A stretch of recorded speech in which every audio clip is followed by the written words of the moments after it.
Hello and welcome. I'm glad you're here. Tonight, we're going to take a journey together.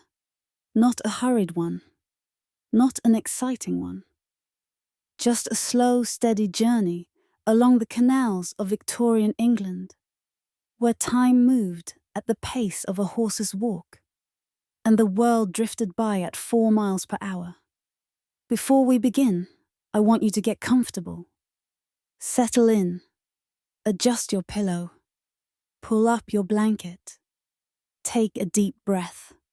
Let your shoulders drop. Release the tension you've been carrying. We're going to be here for a while, and there's absolutely no rush, no urgency, no drama waiting around the corner. There's something deeply peaceful about traveling by water. The gentle rocking motion, the quiet lapping of waves against the hull, the unchanging rhythm of progress. For much of the 19th century, this was how goods, and sometimes people, moved through England, not by the dramatic speed of the new railways that were beginning to crisscross the countryside, but by the old, reliable canals that threaded through the landscape like veins of commerce, quiet and steady and eternal. We're going to board one of these canal boats called narrowboats and spend considerable time understanding what it was truly like. Not just the highlights, not just the interesting parts, but all of it. The daily routines that repeated without variation. The sounds and smells that became so familiar they were barely noticed. The work involved in moving 30 tons of cargo at walking pace. The sights along the way, the same fields, the same bridges, the same locks, passed hundreds of times until they became as familiar as the lines on your own hand. All of it, in its unhurried, ordinary, repetitive detail. So settle in, get comfortable. Close your eyes if you'd like. This is going to be a long, slow journey. Just as it was for the thousands of bargemen and women who spent their entire lives on these waters, who were born on narrow boats, who grew up walking towpaths, who knew every mile of the canal system, but had perhaps never travelled more than 50 miles from where they were born. Let me tell you something about these canals first, before we board our boat. They were remarkable achievements of engineering, though they looked simple enough. Just ditches filled with water, really. But ditches carefully surveyed, precisely dug, expertly maintained. Each canal followed a route that had been painstakingly planned to maintain the correct gradient. Too steep and the water would drain away. Too shallow and it would become stagnant. The canal age began in earnest in the 1760s. The Duke of Bridgewater wanted to move coal from his mines at Worsley to Manchester, and he commissioned an engineer named James Brindley to build a canal. It was completed in 1761, and it was revolutionary. Suddenly, coal could be transported cheaply and reliably. The price of coal in Manchester dropped by half almost overnight. Other industrialists saw the potential. Within decades, England was crisscrossed by canals. Birmingham, Manchester, the Midlands, all connected by water. Coal moved south, pottery moved north. Cloth, iron, limestone, grain, everything that made the Industrial Revolution possible travelled on these narrow waterways. By the Victorian era, when our journey takes place, let's say around 1860, the canal system was at its peak. Thousands of boats, tens of thousands of people working on the water, entire families living their whole lives afloat, part of a community that existed separate from, yet intimately connected to, the land-based world all around them. These were working people, poor people mostly. A step above beggars, perhaps, but not by much. They lived in tiny cabins. They worked long hours. Their children started working young, often as young as 7 or 8, leading the horses that pulled the boats.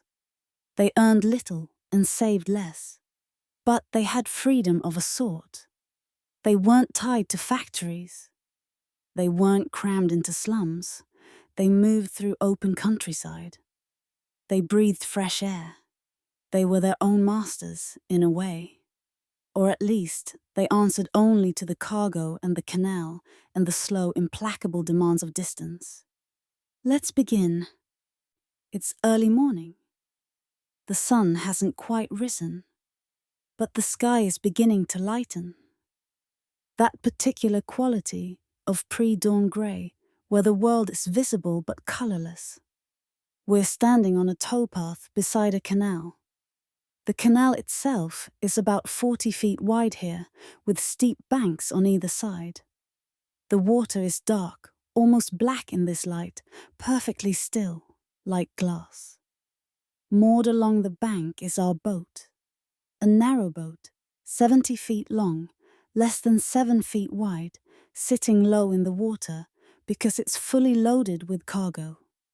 The hull is painted in the traditional style, black below the waterline, then a band of red, then green, with decorative roses and castles painted on the cabin doors. These decorations are a matter of pride. Each family has their own style, their own patterns, passed down through generations. The cabin at the stern is dark. No light shows through the small windows. But as we watch, smoke begins to curl from the chimney, a thin grey thread down rising into the still air. Someone inside is awake, lighting the stove, beginning the day's routine. The towpath beneath our feet is dirt, packed hard by the passage of countless hooves and boots. It's damp from last night's dew. Soon, when the sun rises, this dampness will become mud. Not deep mud, but enough to make the surface slick and treacherous if you're not careful. All around us, the countryside is waking. Birds are beginning their morning chorus. Somewhere in the distance, a rooster crows. The air smells of water and earth, and the faint smoke from the boat's chimney. It's cool, perhaps 50 degrees Fahrenheit, typical for an April morning in the English Midlands. This is where we'll begin our journey. Not with excitement or adventure, but with this: a quiet morning, a sleeping boat, a canal waiting, the ordinary beginning of an ordinary day on the waterways of Victorian England. Let's step aboard, shall we? Let's meet the family who will be our companions for this journey. Let's understand their world from the inside, slowly and carefully, taking all the time we need. The boat rocks slightly as we step onto the small deck at the stern. It's a subtle movement, barely noticeable, but it's always there. A canal boat never stops moving entirely, even when moored. The water is alive, responding to wind, to the movement of fish below, to the wake of other boats passing in the distance. This gentle motion becomes so familiar to canal families that they miss it when they're on land. The stillness of dry ground feels wrong, unsettling. After years of living on water, the cabin door opens. A man emerges, our steerer, Thomas. He's in his early 40s, though he looks older. Life on the water ages you. The constant exposure to weather, the physical labor, the squinting against sun and wind. Thomas has deep lines around his eyes, weathered skin, hands calloused and scarred from a lifetime of working ropes and handling cargo. He nods to us, unsurprised by our presence. In the dream logic of our journey, we're simply here, observers who don't need explanation. Thomas stretches, his back cracking audibly. He's been sleeping in that tiny cabin on a thin mattress over a wooden frame, and his body feels it every morning. But this is his normal. This is just how mornings are. He takes a moment to look around, to assess the day. Is it going to rain? The sky suggests no. Those clouds are high and thin. Is there wind? A little. It's from the southwest. That's good. It will be at our backs today, making the journey easier. Are there other boats visible? Yes, 2 in the distance, already underway. Time to get moving. But first, the morning routine. First, the fire must be properly stoked. The cabin must be warmed. Tea must be made. The day cannot truly begin until these things are accomplished. Thomas disappears back into the cabin. Through the small window, we can see movement inside, shadows shifting in the lamplight. We hear the clank of the kettle being filled, the scrape of a coal shovel, the creak of the stove door opening and closing. Soon, his wife Mary emerges. She's younger than Thomas, perhaps 35, with dark hair pulled back in a simple bun. She's wearing a long skirt, thick and practical, and a shawl wrapped around her shoulders against the morning chill. She carries a bucket and walks to the edge of the boat, dipping it into the canal to draw water. This water, canal water, is murky, not clean by any standard, but it will be used for washing, for scrubbing the deck, for all the purposes that don't require drinking quality water. For drinking and cooking, they'll find a pump or a spring later in the day. Every bargeman knows where the good water sources are along their route. This knowledge is essential, passed from generation to generation. As Mary returns with her bucket, we see a child emerge from the cabin. This is Sarah, their daughter, 11 years old. She's small for her age. Canal children often are due to inadequate nutrition and the confined spaces they live in. But she's a strong and capable ter. She's been working on the boat since she could walk, and there's very little she can't do. The family stands on the small deck for a moment, breathing the morning air, preparing themselves mentally for the day ahead. No one speaks. This silent morning ritual is part of their routine, as automatic as breathing. And with that, our story truly begins. Let's follow them through this day and the days that follow as they make their slow way along the canal. Let's understand every detail of this life, no matter how small or seemingly insignificant, because it's in these details that we find the truth of history. Not in the grand events, but in the quiet daily realities of ordinary people doing ordinary work. Before we can truly understand the journey, we must understand the vessel itself. A narrowboat is not like other boats. It's a unique creation, shaped by very specific constraints, designed for a singular purpose. Let's examine it carefully, every part of it, so that when we travel, we'll know what each creak and groan means, what each part does, why everything is arranged just so. Stand here at the bow, the front of the boat, and look back along its length, 70 feet. That's about as long as 2 buses parked end to end, if you need a modern comparison. But while a bus is wide, with room for seats on both sides of an aisle, this boat is narrow. Dramatically narrow. Just 6 feet and 10 inches at its widest point. Why so narrow? The answer lies in the locks. The locks of the English canal system were built to specific dimensions, and the narrowest points determined everything. Most locks were 7 feet wide, just 7 feet. So any boat that wanted to travel the entire system had to be narrower than that. 6 feet 10 inches became the standard. Any wider and you simply wouldn't fit through every lock. You'd be stuck, limited to certain routes, unable to access the whole network. So the narrowboat evolved, long and thin, like a needle threading through the English countryside. It's an odd shape when you first see it, almost comically elongated.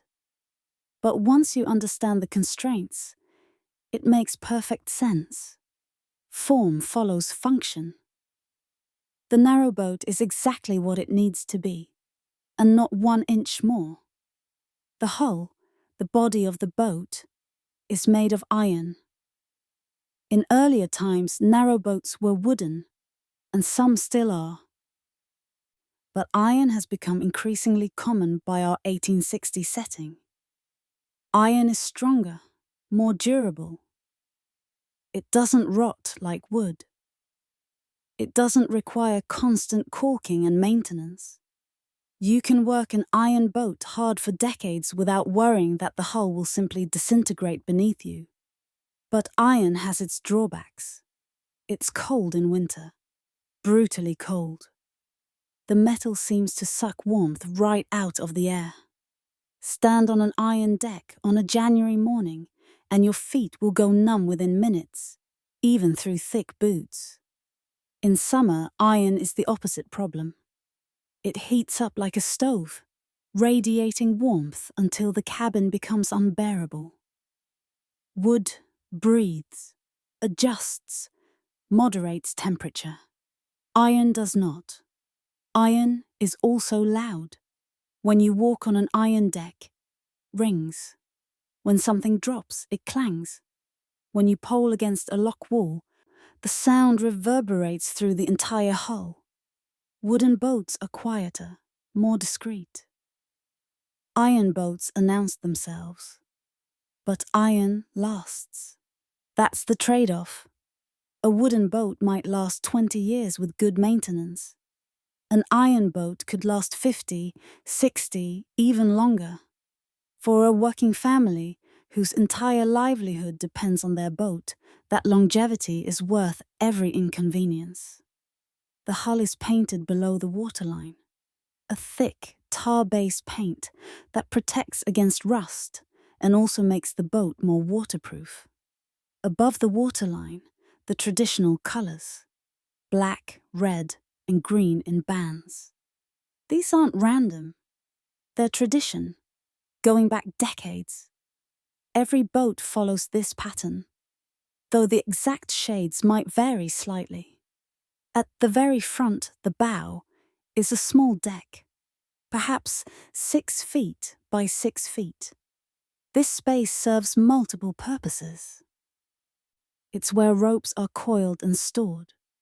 The mooring ropes, the spare tow line, the lighter ropes used for various purposes.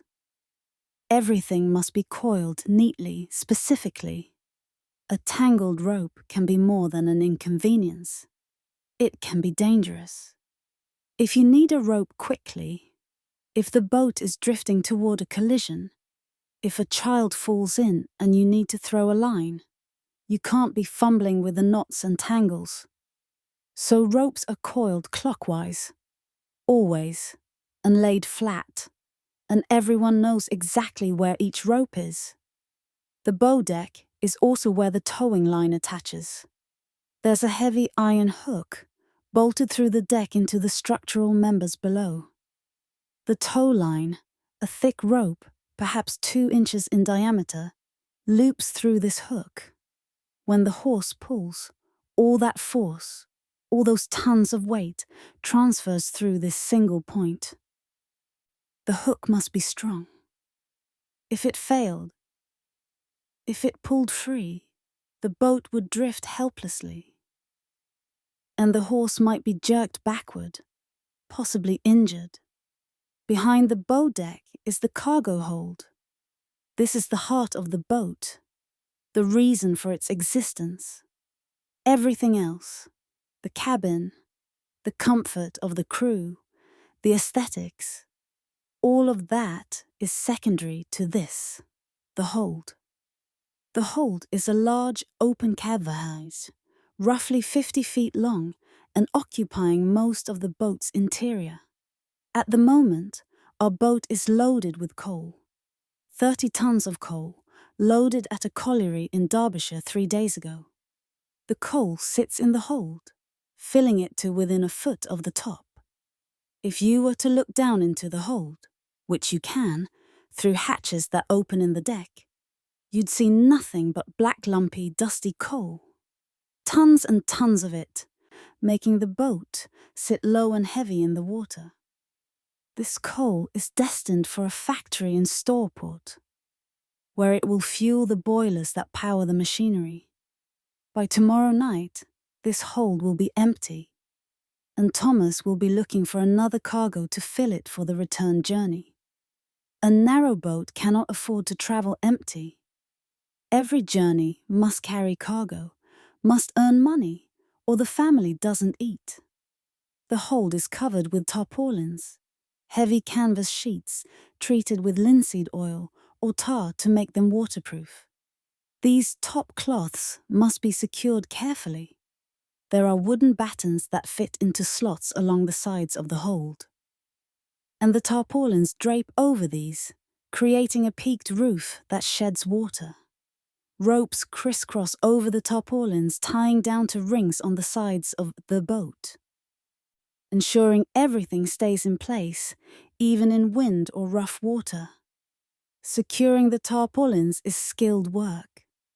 Done incorrectly, water will seep in, ruining water-sensitive cargoes like grain or sugar.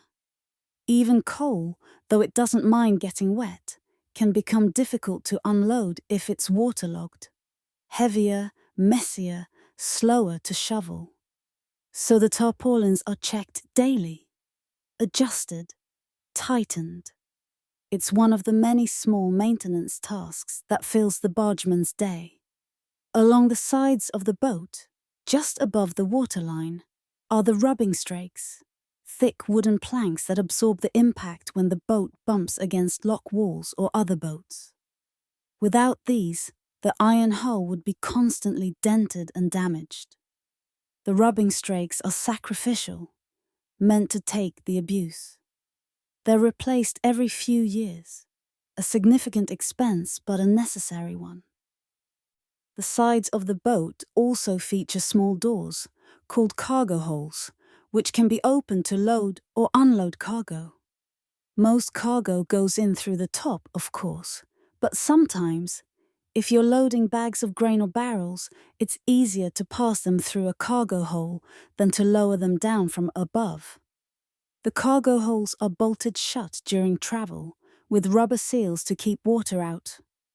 Now, let's walk along the gunwale, the narrow strip of deck that runs along each side of the boat, toward the stern. This requires care. The gunwale is only about a foot wide. On one side is the hold. On the other side is the canal. If you slip, you're going into cold, murky water. Canal people develop a particular way of walking. Feet turned slightly outward, weight balanced, hands ready to grab something if needed. Children learn this walk before they're 3 years old. By the time they're Sarah's age, they can run along the gunwale without thinking, even in darkness. At the stern, the back of the boat, the character changes entirely.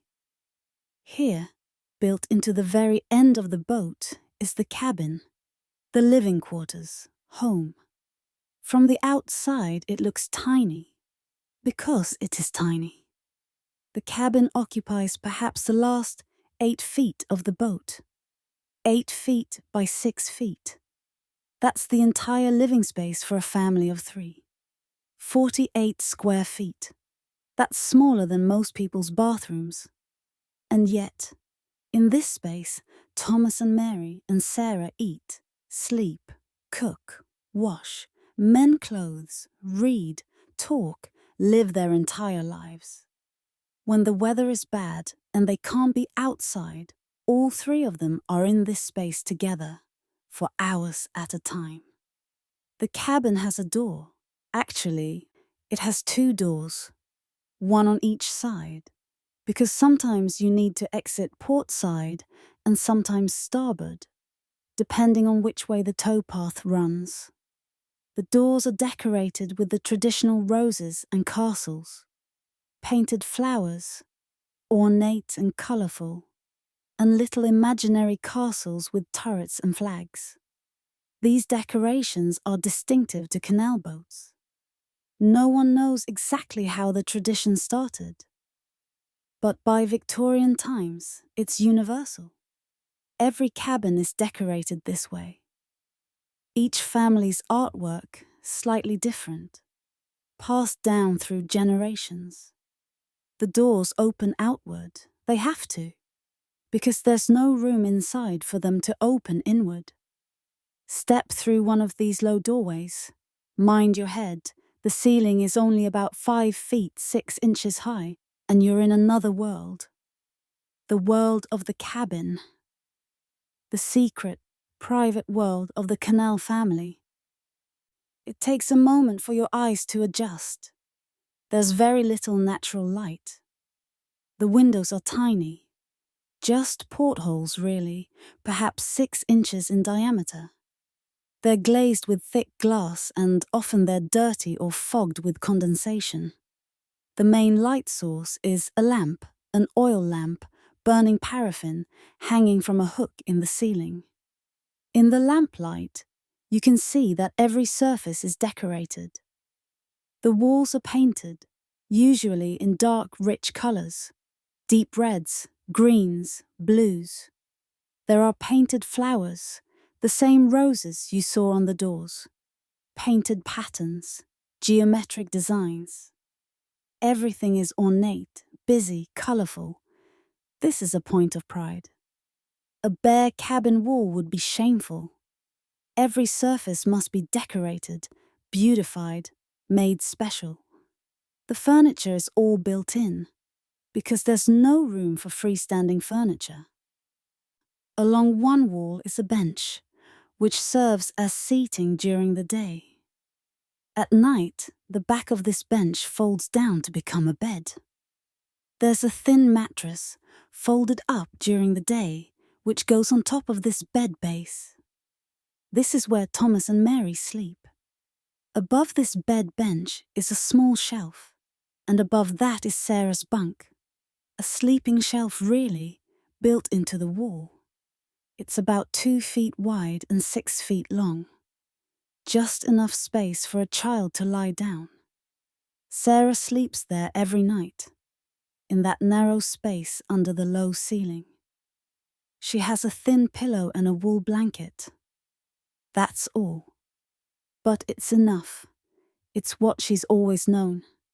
On the opposite wall is a small cooking range, an iron stove, perhaps 2 feet wide with a firebox below and a flat cooking surface above. This stove heats the cabin and cooks all the family's meals and it's the center of life on the boat. The stove is always slightly warm, even at night, because it's inefficient to let it go completely cold. A few embers are kept alive, banked with ash, ready to be coaxed back to flame in the morning. Next to the stove is a tiny counter, perhaps a foot wide, where food can be prepared. There's a basin that can be filled with water for washing. There are cupboards above and below, storing food, dishes, clothes, tools, everything the family owns. And that's it. That's the entire cabin. There's a fold-down table, perhaps 2 feet square, that can be erected for meals. There are a few hooks on the walls for hanging coats or towels. There's a small mirror, perhaps 6 inches across, fixed to one wall. That's all the space allows. Storage is critical. Everything must have its place. Dishes fit into specially sized cupboards. Clothes are folded precisely and stacked in specific drawers. There's no room for clutter, no room for "I'll put this here for now." Everything must be immediately put away, or the cabin becomes unlivable. This requires discipline. It requires that everyone in the family understands and follows the system. It requires patience and cooperation. In such close quarters, any conflict becomes magnified. If someone is messy, everyone suffers. If someone is irritable, everyone feels it. But Canal families make it work because they must. This is their reality. This is their home. And despite its size, or perhaps because of its size, the cabin can be cozy. When the stove is going and the lamp is lit and the family is together, it's warm and safe. The painted decorations make it cheerful. The routine makes it comfortable. It's not much, but it's theirs. Above the cabin, on the roof, is the deck where the steerer stands. This is Thomas's domain, his workstation. It's a small platform, perhaps 3 feet by 4 feet, with a wooden guardrail on 3 sides. The 4th side, facing forward, is open. From this deck, you can see the entire length of the boat. You can see ahead to where you're going. You can see the horse on the towpath. You can see other boats approaching. This elevated position gives you the visibility you need to steer effectively. The tiller extends back from the rudder, a long wooden pole, perhaps 8 feet long. It's worn smooth from years of handling, darkened with sweat and oil from countless hands. Thomas stands here, one hand on the tiller, hour after hour, day after day. His feet know the exact placement on the deck. His hand knows exactly how much pressure to apply. Steering a narrow boat is nothing like steering a car or even a normal boat. There's no immediate response. Push the tiller left, and several seconds pass before the boat begins to turn right. The boat has momentum, inertia. It's heavy. It doesn't want to change direction. You must think ahead, anticipate, make corrections early. By the time you see a problem, it's often too late to avoid it. This is a skill that takes years to develop. Thomas has been steering boats since he was 14, when his father first allowed him to take the tiller. That was 28 years ago. He's probably steered this route, from Derbyshire to Stourport and back, 500 times. Every bridge, every bend, every difficult section, he knows it all. His hands move automatically now. He doesn't think about steering any more than you think about breathing. His body knows what to do. His attention is free to wander to think about other things, while his hands and feet keep the boat centered in the channel. This is the vessel we'll be traveling on. This combination of iron and wood and canvas and rope. This home, this workplace, this transportation device all in one. 70 feet of careful engineering and traditional craftsmanship. It's not glamorous. It's not comfortable by modern standards. But it works. It's been working for decades. It will continue working for years to come, until the railways finally make it obsolete. But that's in the future. Right now, in 1860, this boat is essential. It's how coal reaches factories, how pottery reaches markets, how England's industry functions, and it's also home. For Thomas and Mary and Sarah, this isn't just a boat, it's where they live, where they sleep and eat and laugh and argue and dream. It's the center of their world. Now that we understand the boat, we can begin to understand the journey. Let's watch as they prepare to depart. Let's see how a 30-ton boat is brought to life and set in motion. Dawn has fully arrived now.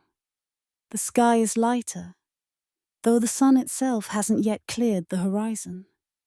The world is painted in soft greys and blues, with just a hint of gold beginning to show in the east.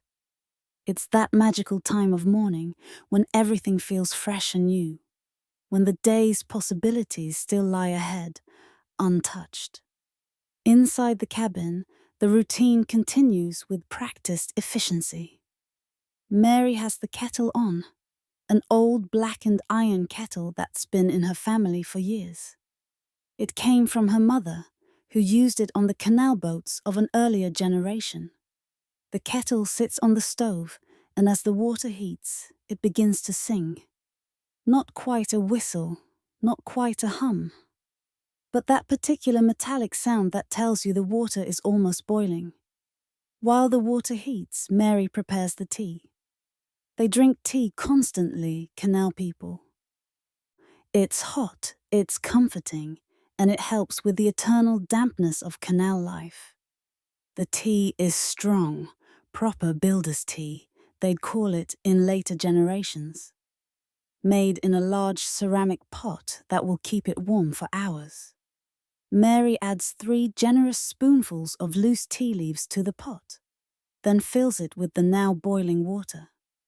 The smell fills the cabin, that distinctive, sharp, slightly bitter smell of black tea. She lets it brew while she begins on breakfast. This morning it's porridge. Oats and water cooked in a pot on the stove. It's simple, cheap, and filling. The oats are kept in a ceramic crock in one of the cupboards. Mary measures out 3 generous handfuls, 1 for each of them, and adds them to the pot with water.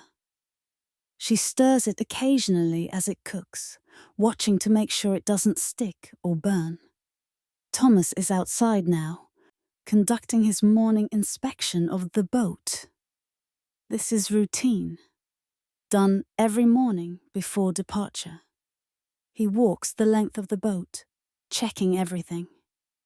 Are the mooring ropes secure? Yes, they're fine. Are the tarpaulins still tight over the cargo? Yes, though one rope seems a bit loose. He tightens it, pulling hard on the knot, testing it with his weight. Good. Is there any water in the bilge? He checks through a small inspection port. There's always some water, but not too much. The boat isn't leaking. Everything is as it should be. He checks the rudder, moving it back and forth, feeling for any resistance or unusual movement. It's fine. The pintles, the pins that hold the rudder to the stern post, are well greased and moving smoothly. He checks the tiller itself, looking for any cracks or splits in the wood. Nothing. It's solid. This daily inspection might seem excessive, but it's necessary. On the canal, you are far from help. If something breaks, you must fix it yourself, often with limited tools and materials. It's far better to catch a problem early, before it becomes a crisis. Satisfied that the boat is sound, Thomas turns his attention to the next task, retrieving the horse. The horse, Bessie, a steady brown mare with a white star on her forehead, was stabled overnight at a small stable about 200 yards down the towpath. This is common practice. There are stables every few miles along the major canal routes, usually near locks or wharves, places where boats naturally stop. You pay a small fee, usually threepence, and the stable provides a stall, hay, water, and basic care for the night. Thomas walks down the towpath toward the stable. His boots make soft crunching sounds on the packed dirt. The towpath is wet from dew, but not muddy. It hasn't rained in several days. The morning air is cool and fresh. He can hear birds singing in the hedgerows that line the canal. Somewhere in the distance, a wood pigeon calls. Its low, soothing coo-coo-coo repeated over and over. The stable is a simple wooden structure, open on one side, with stalls for perhaps 6 horses. Only 2 are occupied this morning. Bessie and another horse belonging to a boat that's moored further down the canal. The stable keeper lives in a small cottage adjacent to the stable. Thomas can see smoke rising from the cottage chimney. The keeper's wife is probably making breakfast. Thomas enters the stable. Bessie sees him immediately and gives a low whinny of recognition. Horses know their handlers, and Bessie has worked with Thomas for 3 years now. She's a good horse, patient, strong, not easily spooked. These are essential qualities in a canal horse.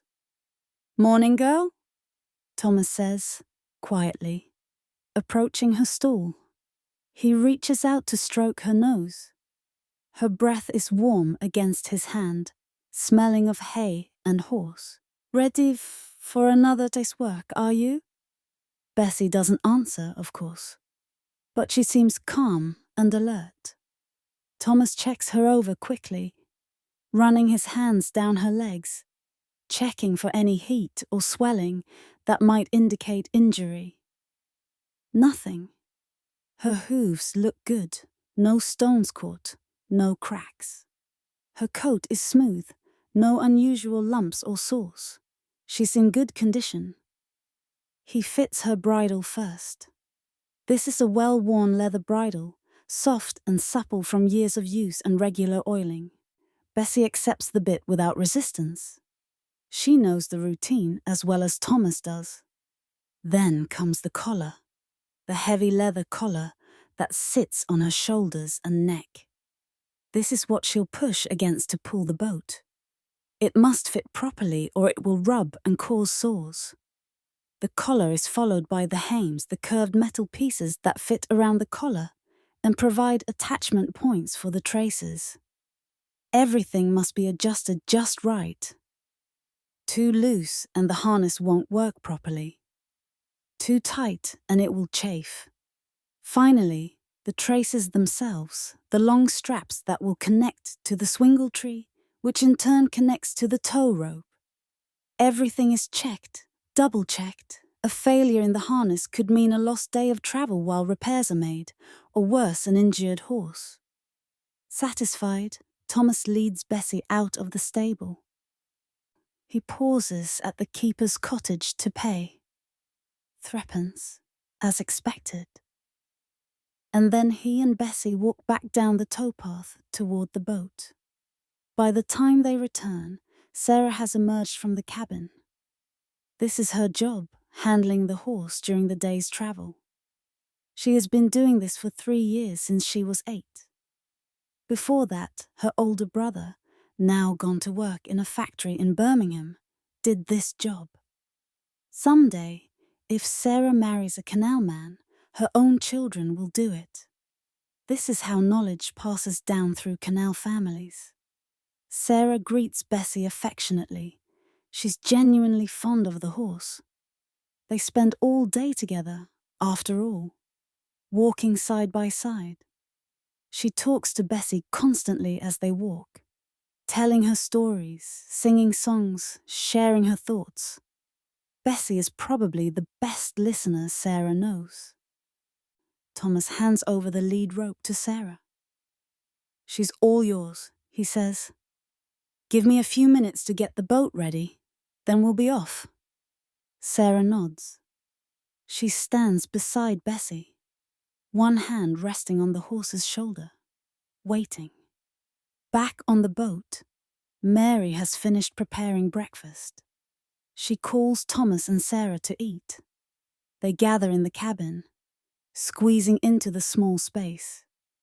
The table is folded down, creating just enough surface for the 3 bowls of porridge and 3 mugs of tea. They eat in silence, mostly.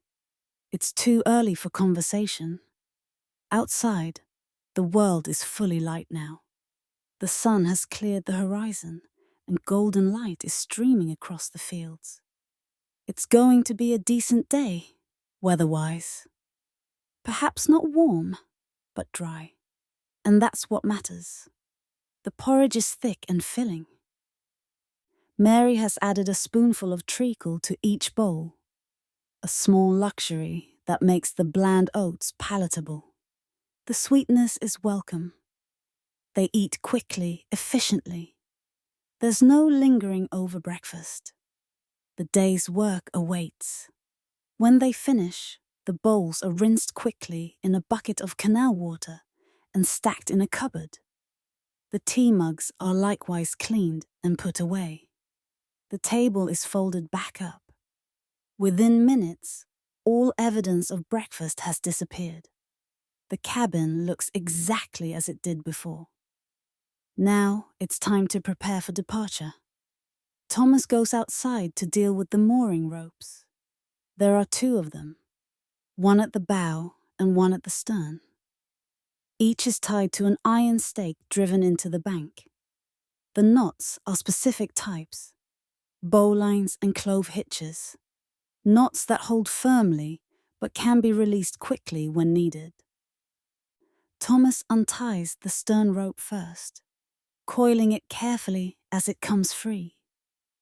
The coil is laid on the deck, the end tucked in so it won't come loose.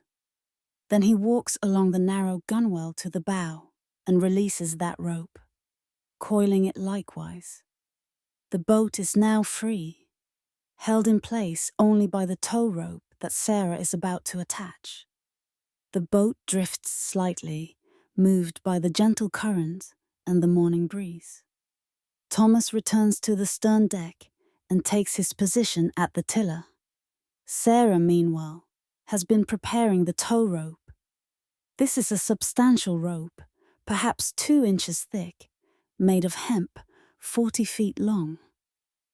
It's coiled on the bow deck, and Sarah carefully uncoils it, checking for any knots or tangles as she does so.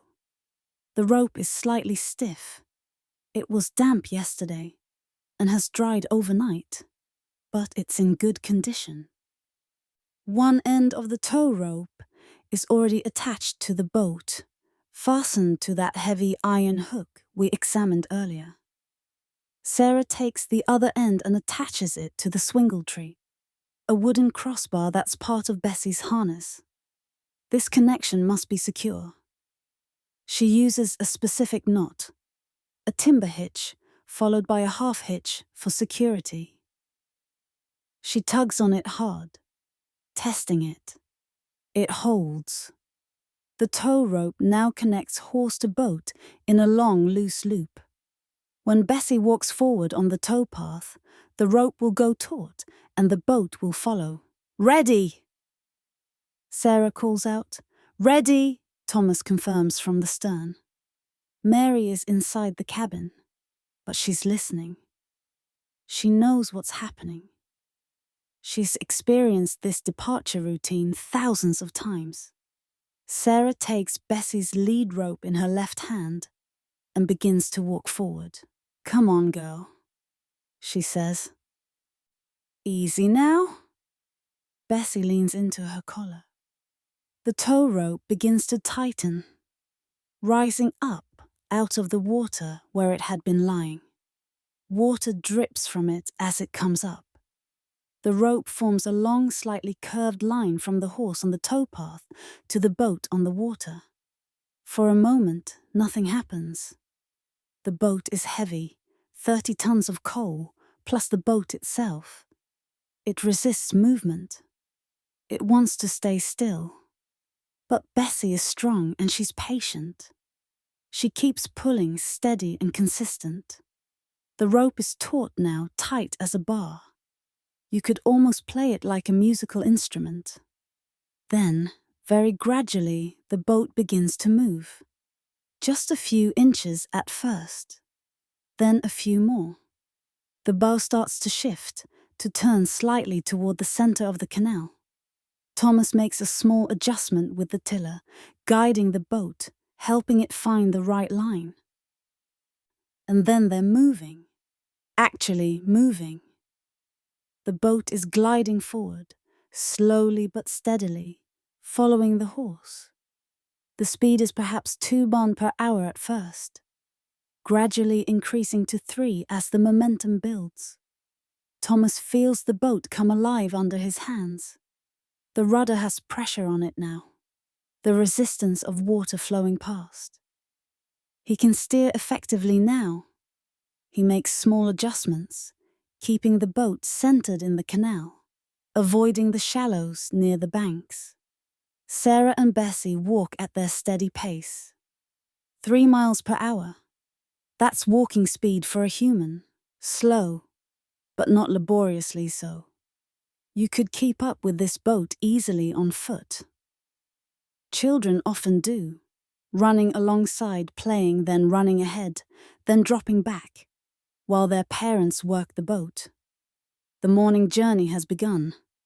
Behind them, their mooring spot is already receding. Ahead lies the canal, stretching out straight and true. Fields on either side. Trees in the distance. The sky above, gradually brightening as the sun climbs higher. This is the start. This is how every day's journey begins. With this slow acceleration from stillness to movement. With the horse leaning into the harness. With the boat responding, reluctantly at first, then more willingly, until finally it's gliding along as though it had never been stopped at all.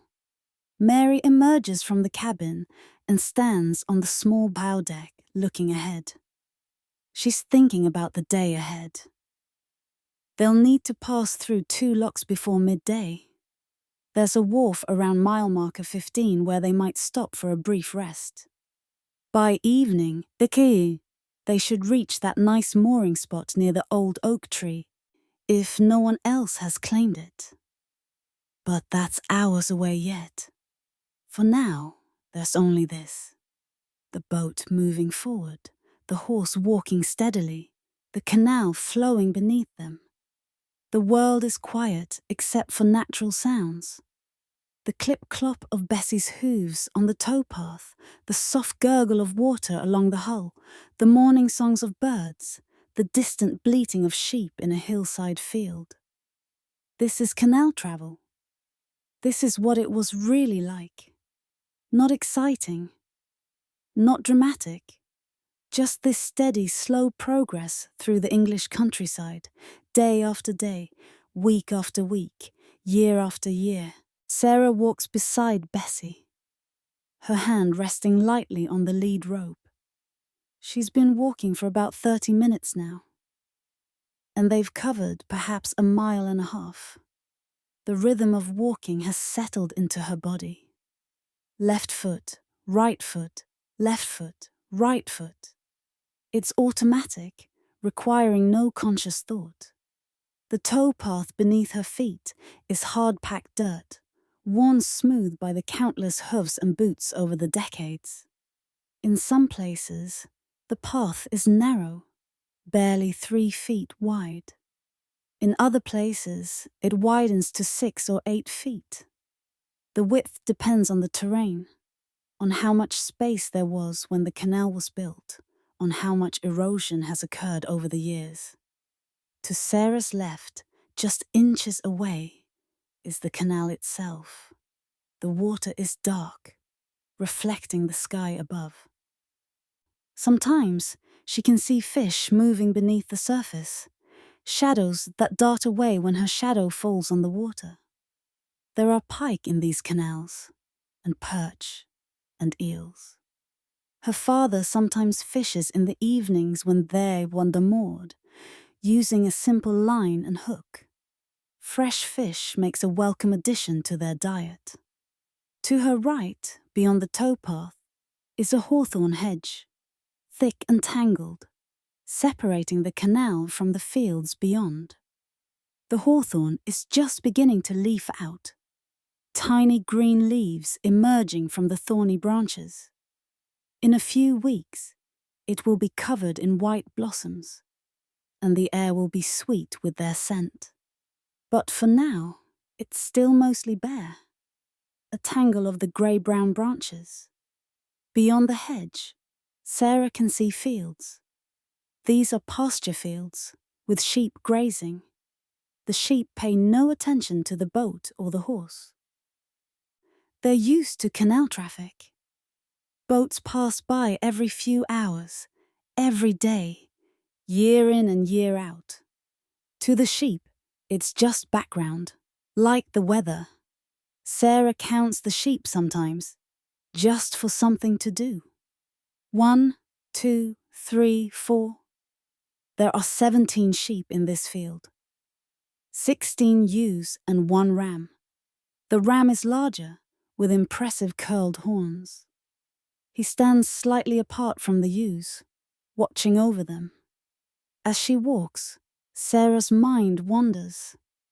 She thinks about various things, in no particular order.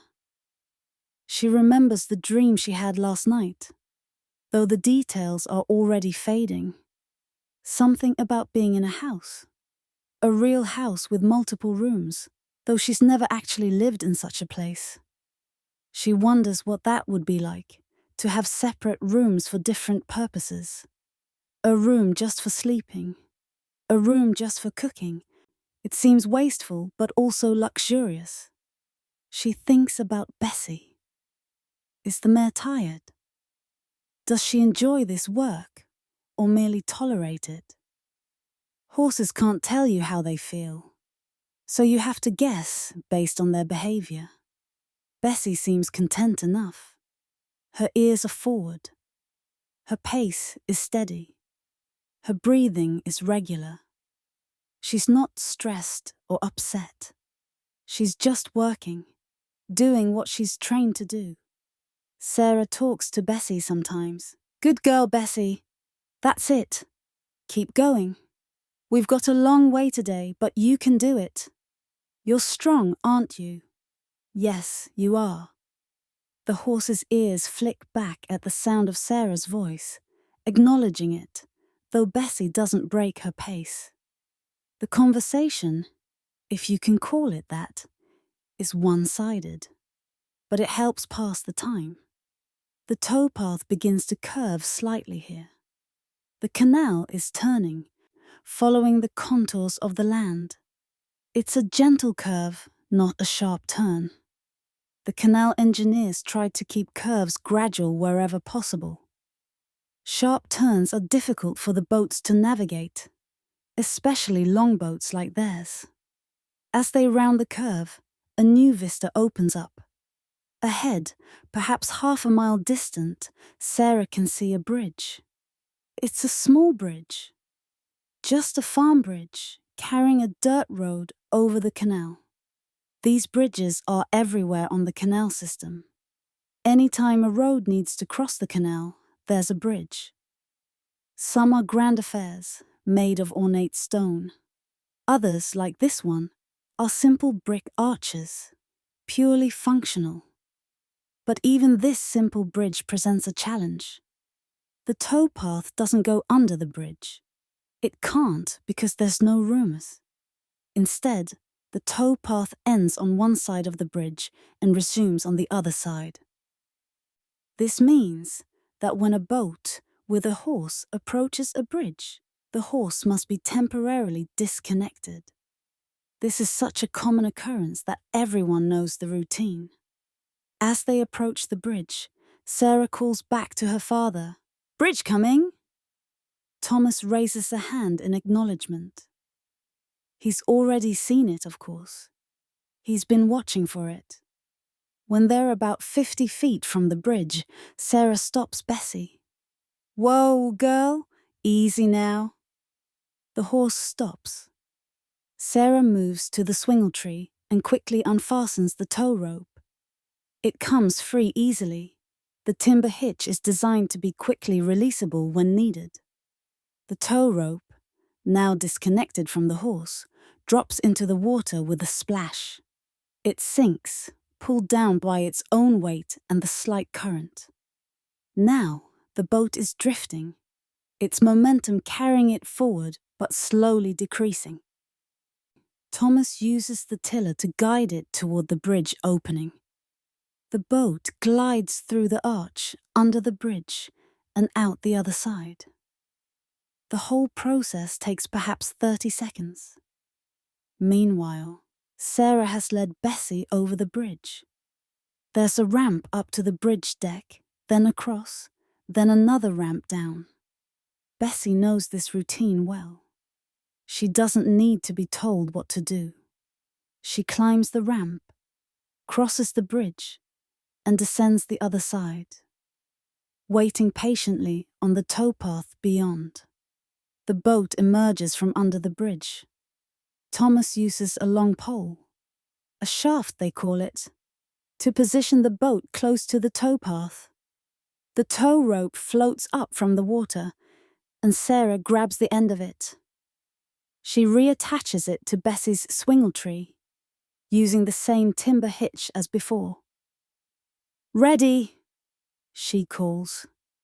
"Ready," Thomas confirms. Bessie leans into her harness again. The rope tightens. The boat begins to move.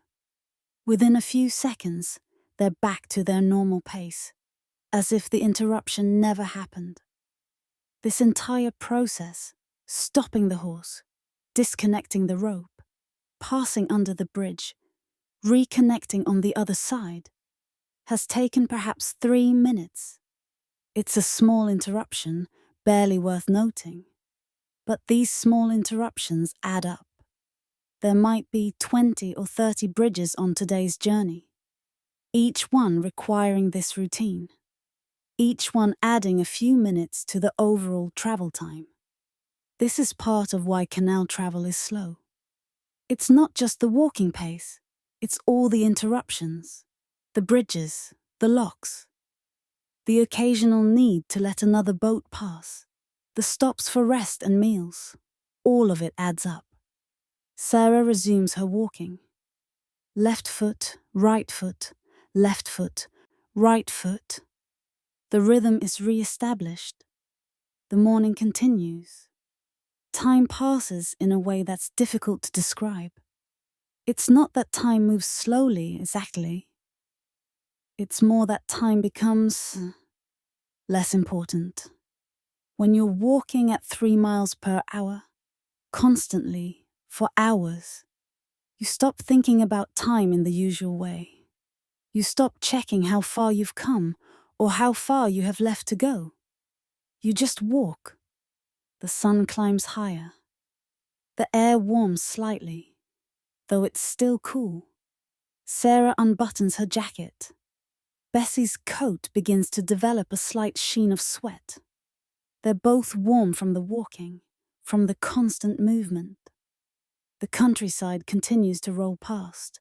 More fields. Another bridge. A farmhouse in the distance. Smoke rising from its chimney. A dog barking somewhere, though it's too far away to see. A cart on a road parallel to the canal, moving in the same direction they are. The cart is going faster, perhaps 5 miles per hour, and it gradually pulls ahead and disappears around a bend. Sarah's legs are beginning to feel the walking now. Not pain exactly, just a low-level ache, a tiredness. This is normal. By evening, her legs will be genuinely tired.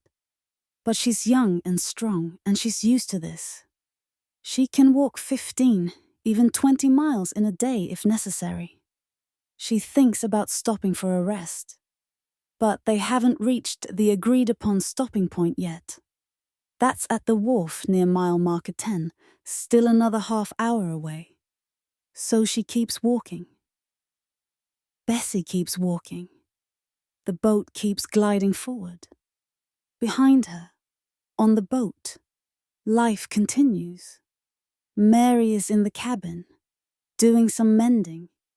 There's always mending to do. A tear in Thomas's shirt, a hole in Sarah's sock. A button that needs to be sewn back on. Mary's fingers work automatically, needle flashing in and out. She's been sewing since she was younger than Sarah. She can do it without looking, without thinking, while her mind wanders to other things. Thomas stands at the tiller, one hand resting on it lightly. The boat knows where it's going. His job is just to make small corrections, to keep them centered, to watch for problems. His mind, like Mary's, is elsewhere. He's thinking about money, always thinking about money. This load of coal will earn them 30 shillings. 30 shillings for 3 days of work. 1 day to travel from Birmingham to the colliery. 1 day to load and return to Birmingham. And now these 2 days to bring the coal to Stourport. That's about 5 shillings per day, which sounds reasonable. But out of that, they must pay for the horses' stabling and feed, call it 2 shillings per day, and their own food and any other expenses. The boat itself requires constant maintenance. Ropes wear out, paint needs to be refreshed. There's always something. By the time you account for everything, they might clear 20 shillings from this journey. Maybe 25 if they're lucky. And then they need to find a cargo for the return journey, or they'll be travelling empty, earning nothing. Thomas knows there's usually pottery available in Stourport, heading back to Birmingham or beyond. Pottery is good cargo. It pays well, though you have to be careful with it. Broken pottery is worthless, and you can be held responsible for damages. These are the thoughts that occupy Thomas's mind as he stands at the tiller, hour after hour. Not grand thoughts. Not philosophical musings. Just the practical concerns of a working man trying to keep his family fed. The morning wears on. The sun is well up now, moving toward its midday peak. They've been travelling for about 3 hours. They've covered perhaps 9 miles. The wharf should be coming into view soon. And yes, there it is in the distance. A widening of the canal. A wooden dock extending into the water, few buildings.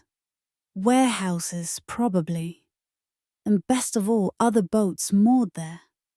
Which means this is an active wharf. Which means there will be people. Perhaps even a place to buy tea or bread. Sarah sees it too. "Wharf ahead," she calls out. "Aye," Thomas replies. "We'll stop for a bit. Give Bessie a rest." Sarah pats the horse's neck. "Hear that, girl? Rest coming soon." The prospect of rest gives both horse and girl a slight boost of energy. Their pace picks up slightly, unconsciously. Not much. They're still only going 3 miles per hour. But there's a sense of anticipation now. The wharf grows closer. Details emerge. There are 3 other boats moored there. 2 narrow boats like theirs, and a wider boat. Probably a river barge that's come up from the Severn. There are men moving about, loading or unloading cargo. There's a smell of coal smoke and something cooking. Someone is making food. They approach the wharf. Thomas steers the boat toward an open section of the dock. Sarah stops Bessie, and the boat glides in slower and slower, until it gently bumps against the dock. Thomas steps off with a rope and ties the boat up. Sarah leads Bessie to a small grassy area where the horse can graze and rest. The morning's first leg is complete. They've been travelling for 3 hours and covered 9 miles. They'll rest here for 20 minutes, perhaps 30, and then they'll continue. Because that's what you do. You travel for a while, you rest briefly, and then you travel some more. That's the rhythm of canal life. That's how distance is conquered. Not all at once, but incrementally, steadily, patiently. Let's rest here with them for a moment. Feel the sun on your face. Hear the sounds of the wharf. Voices, footsteps, water lapping. Smell the mixture of scents, cold water, cooking food, horse. This is the reality of Victorian canal travel. Not romantic, not dramatic, just real. After their brief rest at the wharf, the journey continues. The break was welcome. Sarah sat on the dock, eating a piece of bread and cheese, while Bessie grazed contentedly. Thomas and Mary took the opportunity to refill their water jug from a pump at the wharf. Good clean water rather than the murky canal water. These small comforts matter, they're what make the long days bearable. But now it's time to move on. The afternoon stretches ahead, and there's much distance yet to cover. Sarah stands up, brushes crumbs from her skirt, and goes to fetch Bessie. The horse is reluctant to leave the grass. Horses always are. But she comes willingly enough when Sarah tugs gently on her lead rope. The tow line is reconnected. Thomas takes his position at the tiller. Mary, feeling restless after sitting in the cabin all morning, decides to walk beside Sarah for a while. This is not uncommon. When the weather is decent, Mary often walks sections of the towpath, both for the exercise and for the company. The cabin, cozy as it is, can feel confining after hours inside. They set off again. The afternoon sun is warmer now, though still not hot. It's pleasant walking weather. Mary and Sarah walk side by side, with Bessie just ahead. For a while, they talk. Mary asks about Sarah's dreams, and Sarah describes the house with many rooms. Mary smiles, but doesn't say much. She knows that Sarah will likely spend her entire life on canal boats, as Mary has.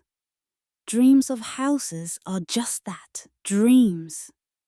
But there's no harm in dreaming. The canal here runs through more open country. The hedgerows have given way to stone walls, low and grey, defining the boundaries between fields. These are sheep country walls, built without mortar, just stones carefully fitted together. They've stood for centuries and will stand for centuries more. In the distance, perhaps a mile ahead, something is visible that makes Thomas pay closer attention.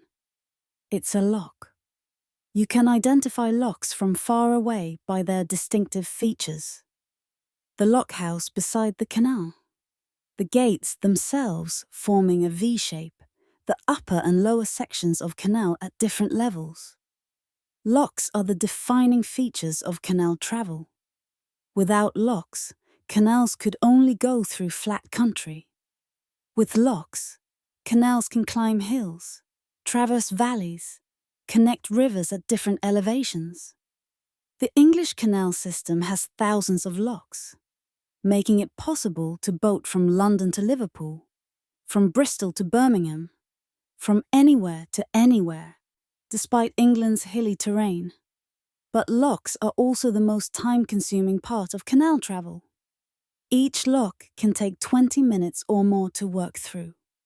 And on some routes, locks are frequent. You might encounter 10 locks in a single hour of travel, forming what's called a flight or a staircase. This particular lock is a standalone, not part of a flight, but that doesn't make it any less work. As they approach, Thomas can see that the lock is against them. That is, it's set for boats going the opposite direction. The lock chamber is full of water at the upper level. To use it, they'll need to drain it, enter, and then refill it. This will take about 25 minutes, start to finish. The lock-keeper emerges from his house as they approach. Lock-keepers live beside the locks they maintain, in small cottages provided by the Canal company. It's a lonely job in some ways. You're isolated, far from towns, with only the passing boat traffic for company.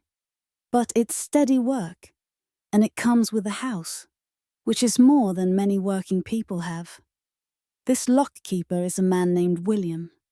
He's in his 50s, with grey hair and a weathered face that speaks of decades working outdoors. He knows Thomas.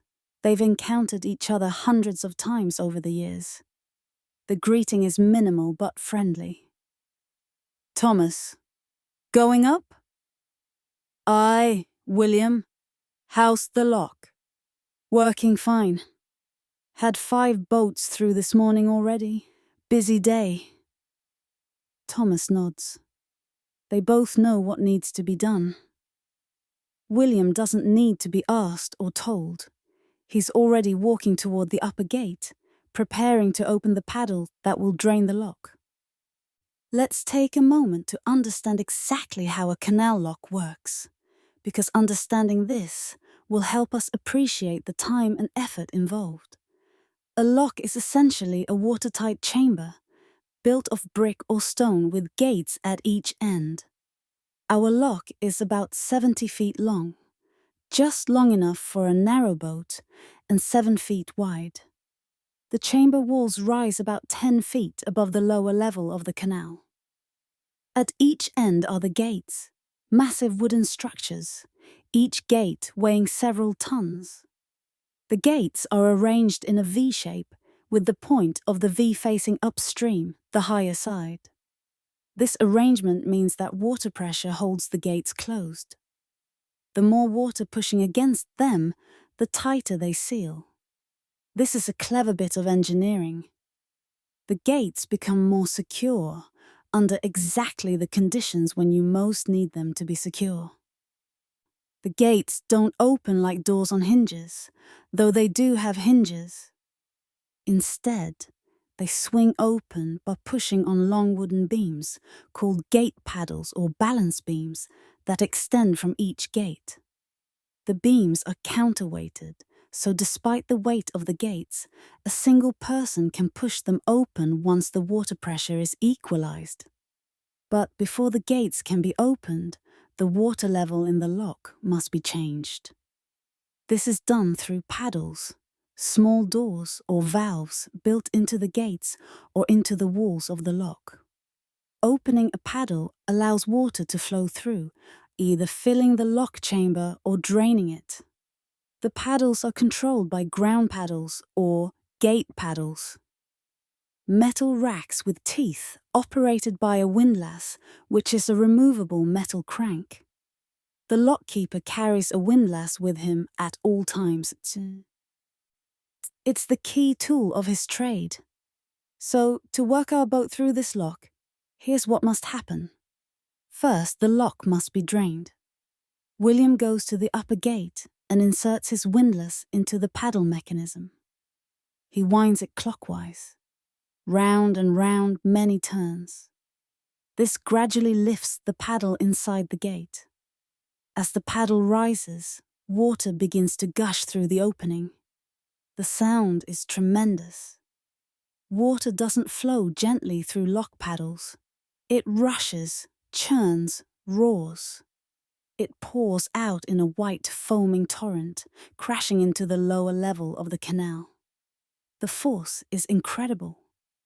You can feel the vibration in the ground beneath your feet. Mary and Sarah stand watching. They've seen this thousands of times, but it's still impressive. The power of water controlled and directed by simple mechanical means, doing work that would be impossible for human muscle alone. The water level in the lock begins to drop.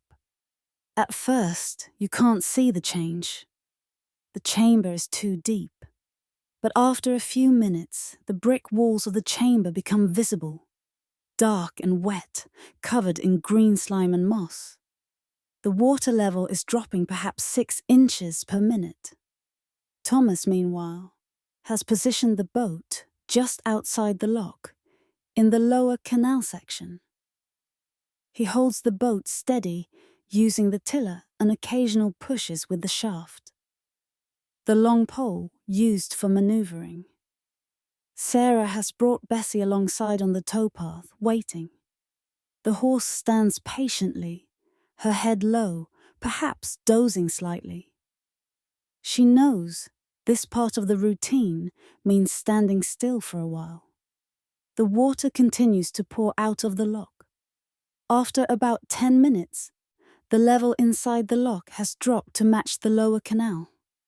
William closes the upper paddles, winding his windlass counterclockwise this time, lowering the paddles back into place. The roaring of water gradually diminishes, then stops entirely. Now, William moves to the lower gates. He leans his shoulder against one of the balance beams and pushes. The gate is heavy, resistant at first. But William knows the technique.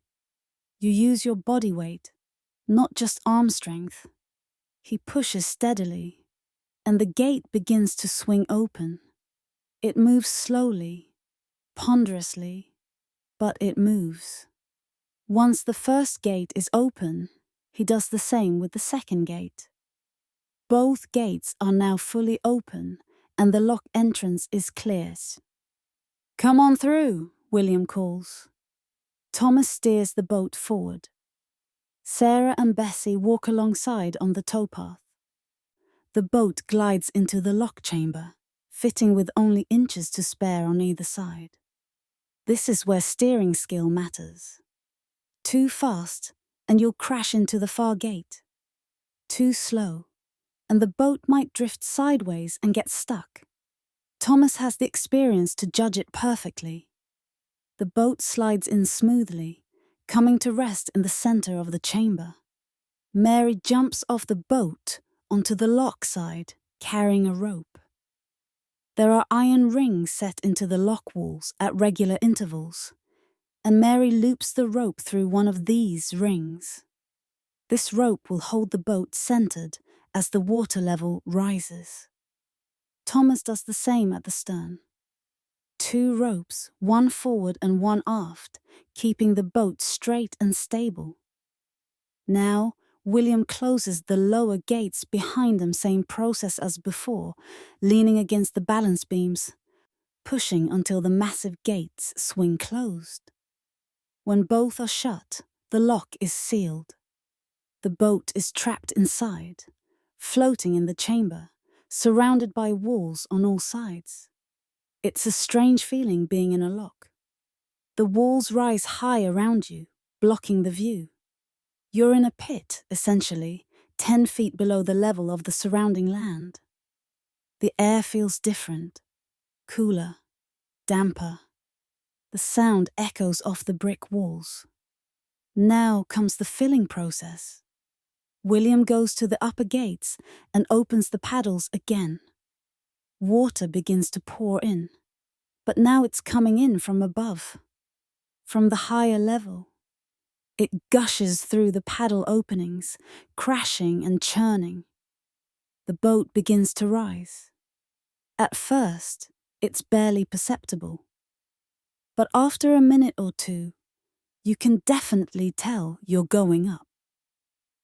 The brick walls that were high above you are now level with your head. Then they're below you. You're being lifted, effortlessly, by the simple force of water seeking its own level.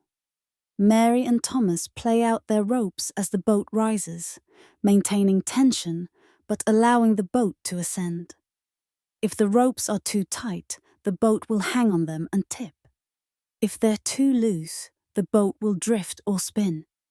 It requires attention and practice to get it right. The water continues to pour in. The lock chamber is filling rapidly now. The sound is incredible. A constant roar of rushing water. You have to shout to be heard over it. After about 12 minutes, the water level in the lock has risen to match the upper canal. The boat is now floating 10 feet higher than it was when it entered. William closes the paddles, stopping the inflow of water. The sound gradually diminishes to silence. Now, William opens the upper gates. Same process as before, pushing on the balance beams, using body weight and leverage. The gates swing open, revealing the upper section of canal ahead. Mary and Thomas retrieve their ropes, coiling them quickly. Thomas steers the boat forward, out of the lock, into the upper canal. Sarah and Bessie are already there, having walked around the lock on the towpath while the lock was being worked. The tow rope is reconnected. Bessie leans into her harness.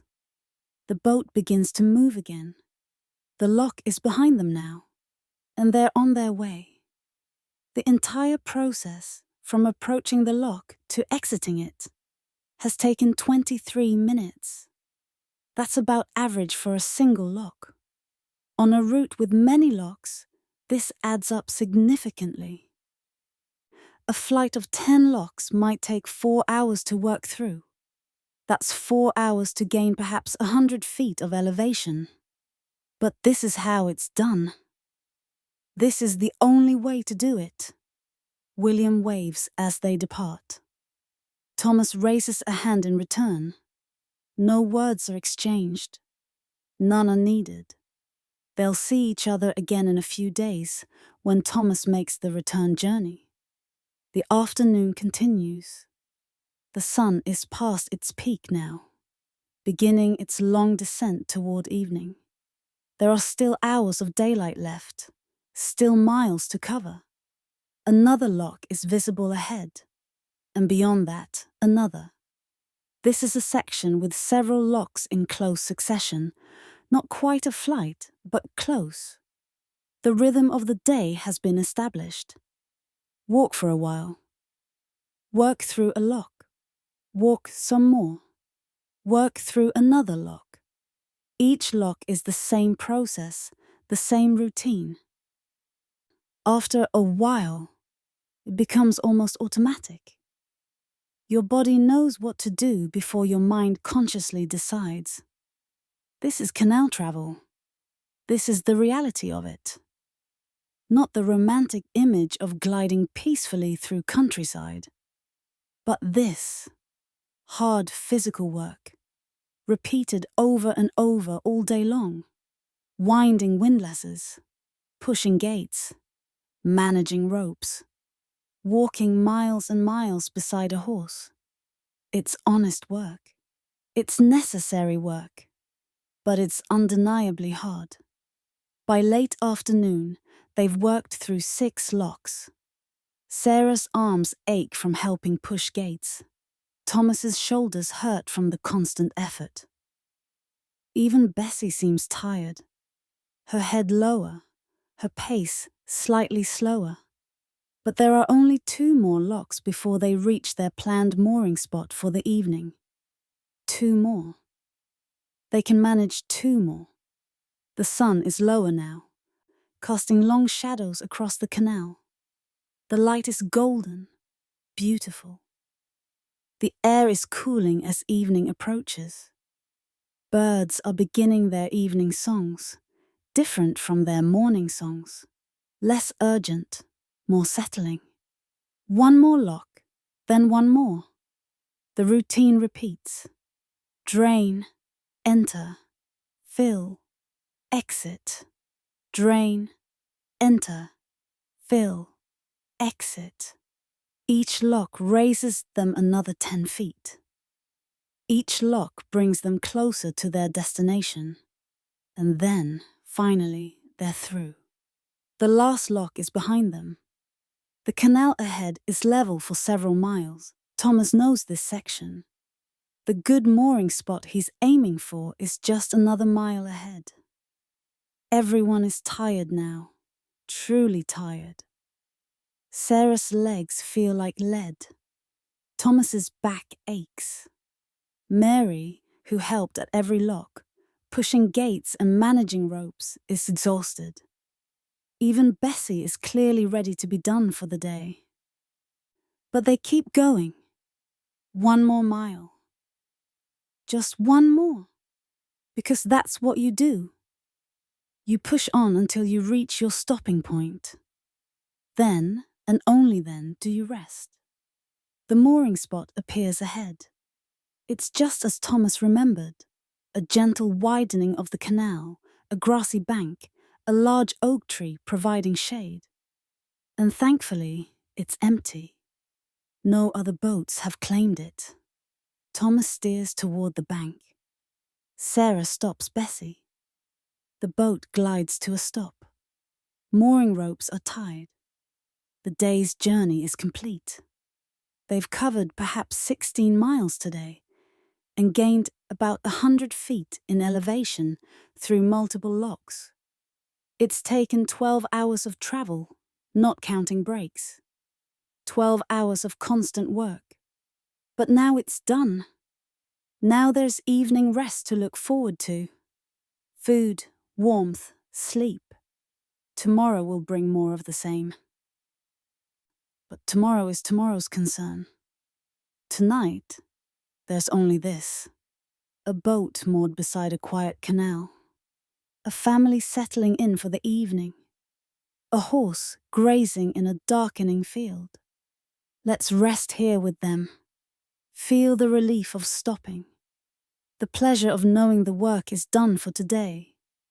The simple contentment of having food and shelter and family. This is the life they've chosen. Or perhaps, more accurately, the life they were born into. It's hard, yes, but it's theirs. And in this moment, as the sun sets and peace descends, that's enough. The evening has a particular quality on the canal. The light softens, becomes golden, then orange, then begins to fade toward grey. The world quiets. Daytime sounds. Birds, distant farm machinery, voices carrying across water, gradually give way to evening sounds. The soft hoot of an owl beginning its hunt.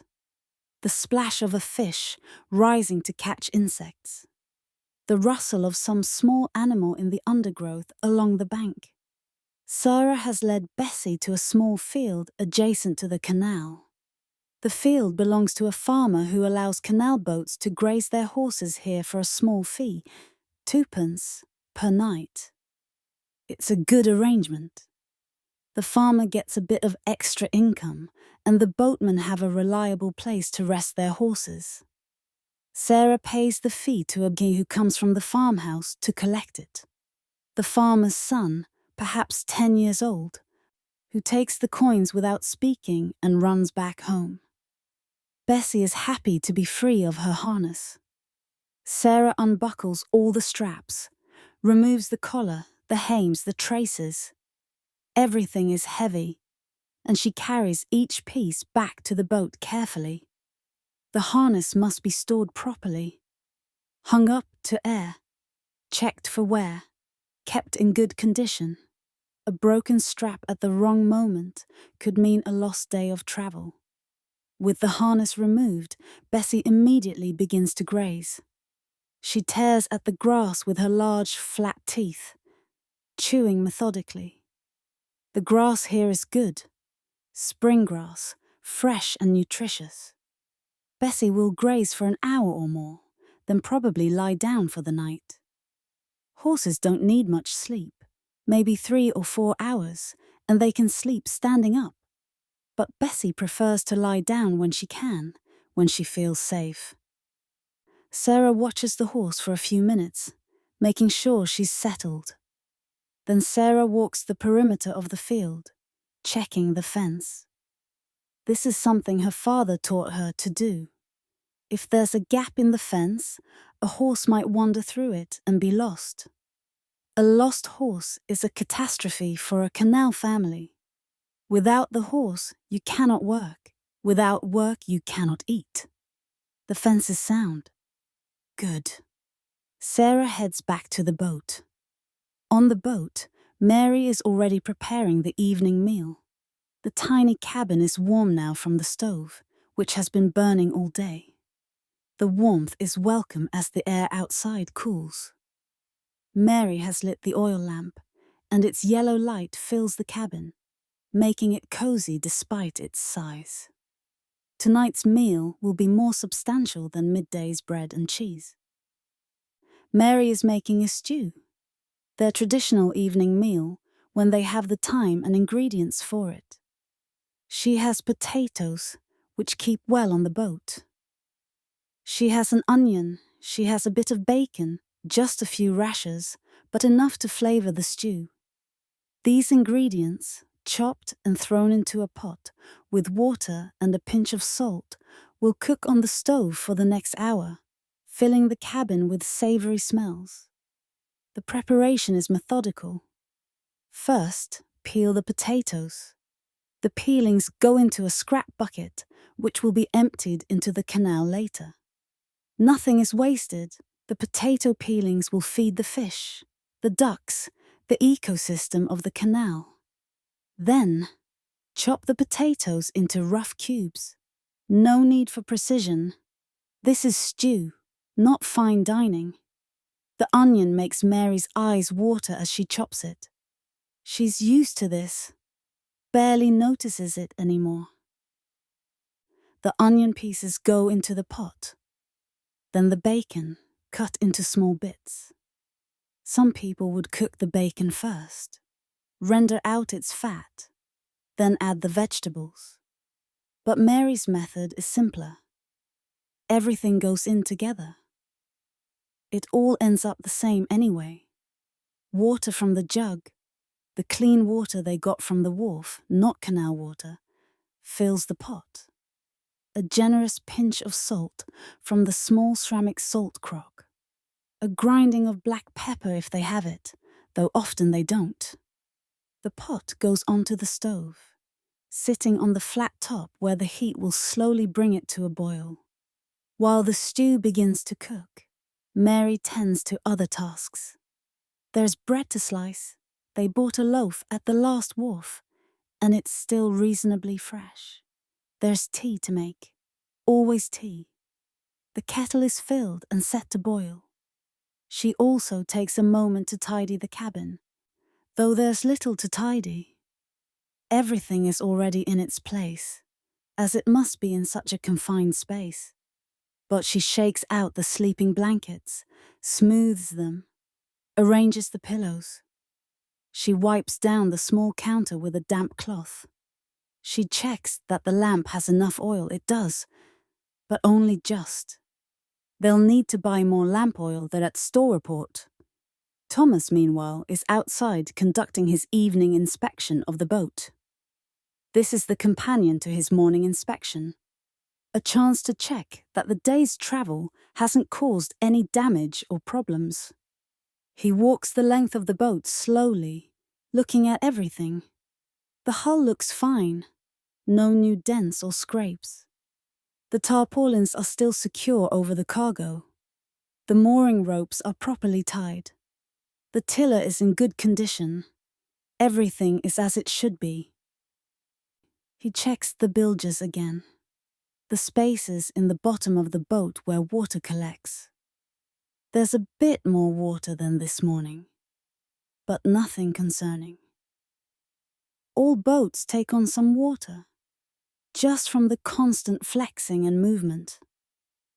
As long as it's not increasing rapidly, it's fine. He makes a mental note to pump it out tomorrow morning before they depart. Satisfied, Thomas allows himself to relax slightly. He sits on the cabin roof, his legs dangling over the side, and pulls out his pipe. The pipe is old, carved from briarwood, given to him by his father years ago.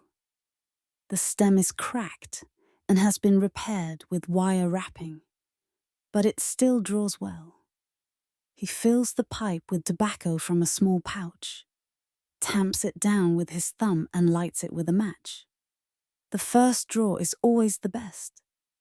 That initial taste of tobacco, slightly sweet, deeply satisfying. He exhales slowly, watching the smoke drift away on the evening breeze. From here, sitting on the cabin roof, he has a good view of the canal in both directions. Behind them, the canal curves away, disappearing around a bend. Ahead, it runs straight for a quarter-mile before curving the other way. The water is darkening as the light fades, becoming more like a ribbon of sky than water. There are other boats visible in the distance, moored at various spots along this section. Thomas can see their shapes, their lights beginning to appear as lamps are lit inside cabins. He doesn't know the people on those boats, not by name. But he knows them by type. They're canal people like him, living the same life, facing the same challenges, moving through the world at the same slow pace too. There's a sense of community among canal people, even though they're not often together in one place. They help each other when needed. They share information about canal conditions, about cargoes, about which lock keepers are fair and which are difficult. They understand each other in a way that land people never quite can. Thomas thinks about the next day's journey. Another early start. More locks to work through. If they make good time, they should reach Stowaport by late afternoon tomorrow. Then a day or two there while the coal is unloaded and a return cargo is arranged. Then the journey back to Birmingham. Then another cargo. Then another journey.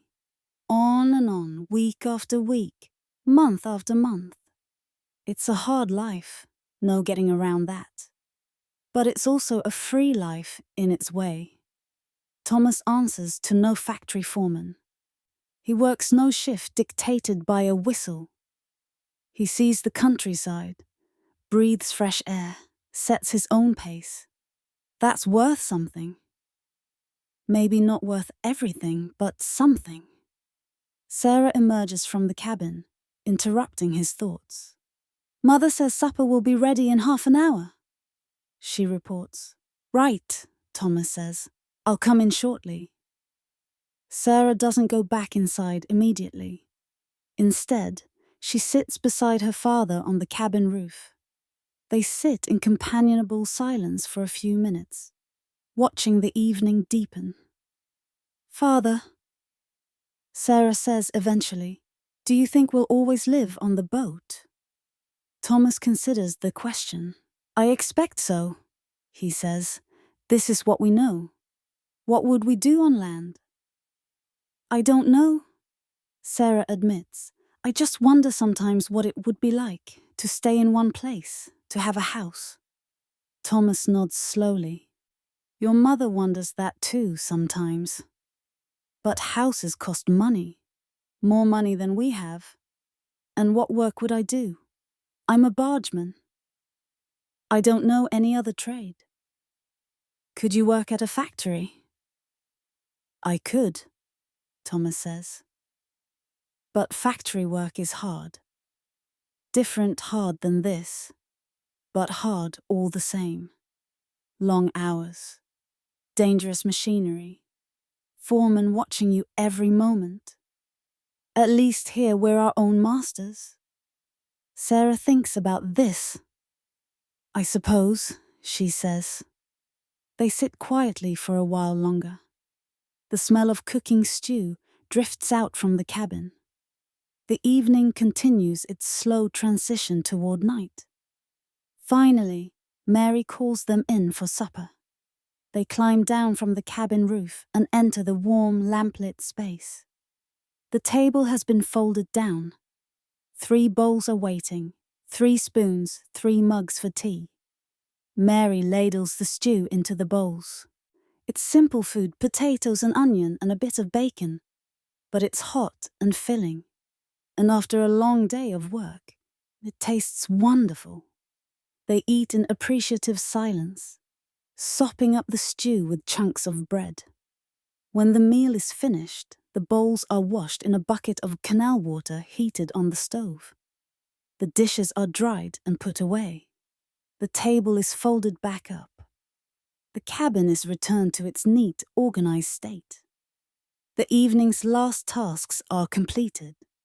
Thomas trims the lamp wick, adjusting the flame to burn steadily through the night at a low level. Enough light to see by if someone needs to get up, but not enough to waste oil. Mary makes one last check that everything is secure and in its place. Sarah climbs up to her bunk, arranging her blanket and pillow. Outside, full darkness has arrived. The stars are out, countless and bright, without the light pollution of cities.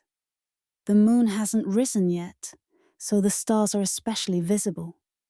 The Milky Way stretches across the sky like a river of light, like a celestial canal, Sarah thinks. Though she doesn't say this aloud. The canal is quiet now. The daytime sounds have ceased entirely. There's only the gentle lapping of water against the hull, the occasional call of a night bird, the rustle of wind in the grass. It's peaceful, deeply peaceful. Thomas and Mary prepare for bed. They change into their night clothes, simple cotton garments, worn and soft from many washings. They climb into their bed, pulling the blanket up. The mattress is thin and the bed is narrow, but they're used to it. They've shared this bed for 15 years, since they were married. "Good days today," Mary murmurs, half asleep already. "Aye," Thomas agrees, "made good progress. Tomorrow should be easier. Only a few locks. They fall silent. Within minutes, they're both asleep, the deep sleep of people who've worked hard all day. Sarah, in her bunk above, lies awake a bit longer. She's tired, but her mind is still active. She thinks about the day's journey, about the locks they worked through, about Bessie sleeping in the field, about tomorrow's journey, about the house with many rooms that she dreamed about. Through the small porthole beside her bunk, she can see stars. She picks out the few constellations she knows. The Plough, Orion's Belt. Her father taught her these names, though he doesn't know many. Most canal people don't know much about stars. Stars don't help you navigate a canal. You follow the water, not the sky. But Sarah likes looking at them anyway. They're beautiful, and they're the same stars, whether you're on a canal boat or in a house with many rooms. That's something, isn't it? Some things are the same for everyone. Her eyes grow heavier. The gentle rocking of the boat, the warmth of her blanket, the accumulated tiredness of the day, all of it pulls her towards sleep. Her thoughts become less coherent, more dreamlike, and then she's asleep.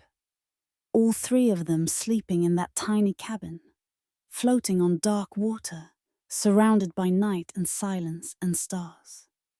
The boat rocks gently in its mooring. The canal flows on, patient and eternal. Somewhere in the distance, another boat might be moving. Some cargo so urgent it must travel by night. But here, all is still. Let's leave them sleeping. Let's just rest here ourselves for a while, in this quiet night beside the canal. There's no hurry, no urgency, just this moment, this peace, this simple rest after honest work. Tomorrow will come soon enough. Tomorrow will bring more locks, more miles, more steady progress towards Storport. But that's tomorrow. Tonight, there's only sleep. Rest now. Let your breathing slow. Let your muscles relax. Let the gentle motion of the boat, imagined though it may be, carry you towards sleep. All is well. All is as it should be. On the canal, in the night, In Victorian England, all is well. Morning comes again, as mornings always do. The routine repeats. Stove lit, breakfast made, Bessie fetched from the field. The mooring ropes are untied, the tow line is connected.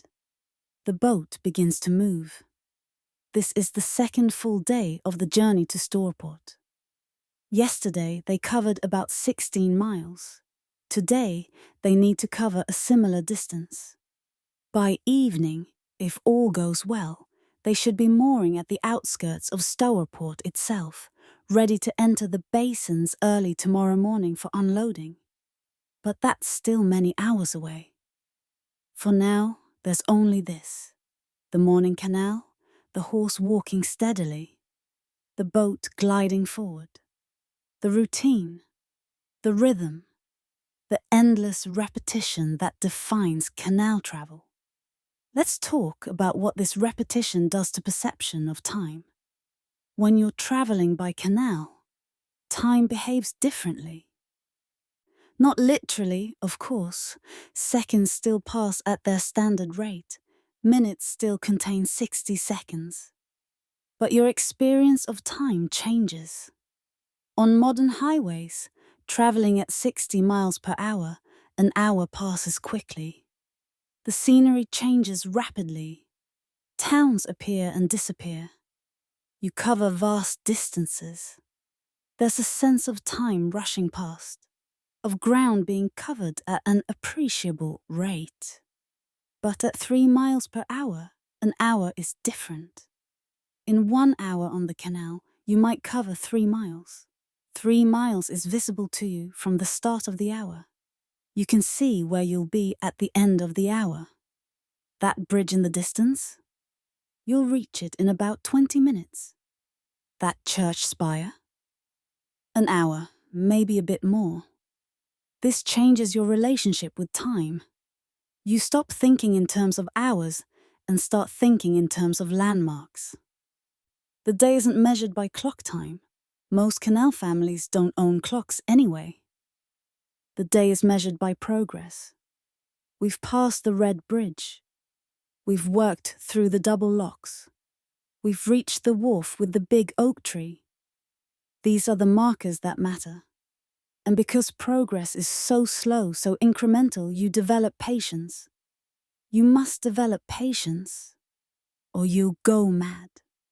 You learn to accept that distance is conquered slowly, that there's no rushing, that the horse can only walk so fast, and the boat can only move as quickly as the horse pulls it. This patience seeps into other areas of life. Canal people tend to be calm, unhurried in their movements and speech. They've learned, through years of traveling at 3 miles per hour, that rushing accomplishes nothing. Better to move steadily, carefully, than to hurry and make mistakes. Sarah walks beside Bessie. It's mid-morning now. They've been traveling for about 3 hours, which means they've covered perhaps 9 miles since dawn. The landscape has been gradually changing. The stone walls have given way to hedgerows again. The fields are different too. Less pasture, more cultivation. They're approaching more settled areas, closer to towns, closer to civilization. The canal here runs along a hillside. To their left, the ground slopes up, rising toward a ridge perhaps half a mile away. To their right, below the canal, is a valley. Sarah can see a village down there, about a mile distant. The village is small, perhaps 20 or 30 houses clustered around a church. Smoke rises from chimneys. A road winds through the village, leading off into the distance. That village might be the entire world for the people who live there. Most of them probably rarely travel more than a few miles from home. They're born in that village. They live their lives there. They die there and are buried in the churchyard. It's a different kind of life than canal life. more rooted, more stable, but also more limited. Sarah wonders what it would be like to live in one place like that. To wake up in the same room every day, to see the same street, the same neighbors, the same view from your window. It sounds boring, perhaps, but also comforting. To know your place, to belong somewhere specific. But this wondering is abstract. Sarah has only ever known canal life. She's never slept in a house. She's never been to school. She's never had a friend who wasn't connected to the canals in some way. This life, walking beside a horse, sleeping in a tiny cabin, moving constantly but slowly through the countryside, this is her normal. This is all she knows. The morning progresses. The sun climbs higher. The air warms slightly. It's going to be a decent day. Weather-wise, partly cloudy, not too cold. No rain in sight. They pass other boats as they do every day. Some going their direction, which means overtaking. A slow process when both boats are only moving at 3 miles per hour. The faster boat, usually the one with a stronger or fresher horse, gradually pulls ahead over the course of 15 or 20 minutes. The two crews exchange greetings as they pass, maybe share a bit of news or gossip, then continue on their separate ways. Other boats are coming from the opposite direction, heading back toward Birmingham or beyond. These encounters are brief. The boats pass each other in seconds, barely time for a nod of acknowledgement. When two boats meet head-on, there's a procedure to follow. The boats squeeze past each other in the narrow channel. If both have horses, one horse must stop and drop its tow line into the water so the other boat can pass over it.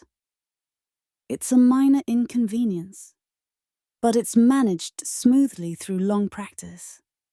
Another lock appears ahead. This one is part of a small flight. 3 locks in succession, each one raising the canal another 8 or 10 feet. Thomas knows this flight well. The locks are well maintained, and there's usually a lockkeeper available to help, which speeds things up considerably. As they approach, they can see that the first lock is ready for them. Someone coming from the opposite direction has just used it, and it's been left in the correct position. This is a small piece of luck, but it matters. It means they can enter the lock immediately without having to drain and refill it first. Sarah stops Bessie and disconnects the tow line. Thomas steers the boat into the lock chamber. The routine is familiar now. So familiar that it requires almost no conscious thought. Mary handles the bow rope. Thomas handles the stern rope. The gates close behind them. The paddles open. Water rushes in. The boat rises. The gates open ahead. The boat exits. And then again. Second lock. Same process. Same movements. Same sounds of rushing water and creaking gates. Same gradual rising sensation as the boat is lifted. And again. Third lock. By now, they've been working for nearly an hour just to navigate these 3 locks. But they're through. The canal ahead is level for several miles now. They can make good time on this section. Sarah reconnects Bessie to the tow line. The horse leans into her harness. The boat begins to move again. The rhythm resumes. Walk, walk, walk. Mile after slow mile. Time passes. Hours pass. The sun reaches its peak and begins its descent. They stop briefly at midday for a simple meal.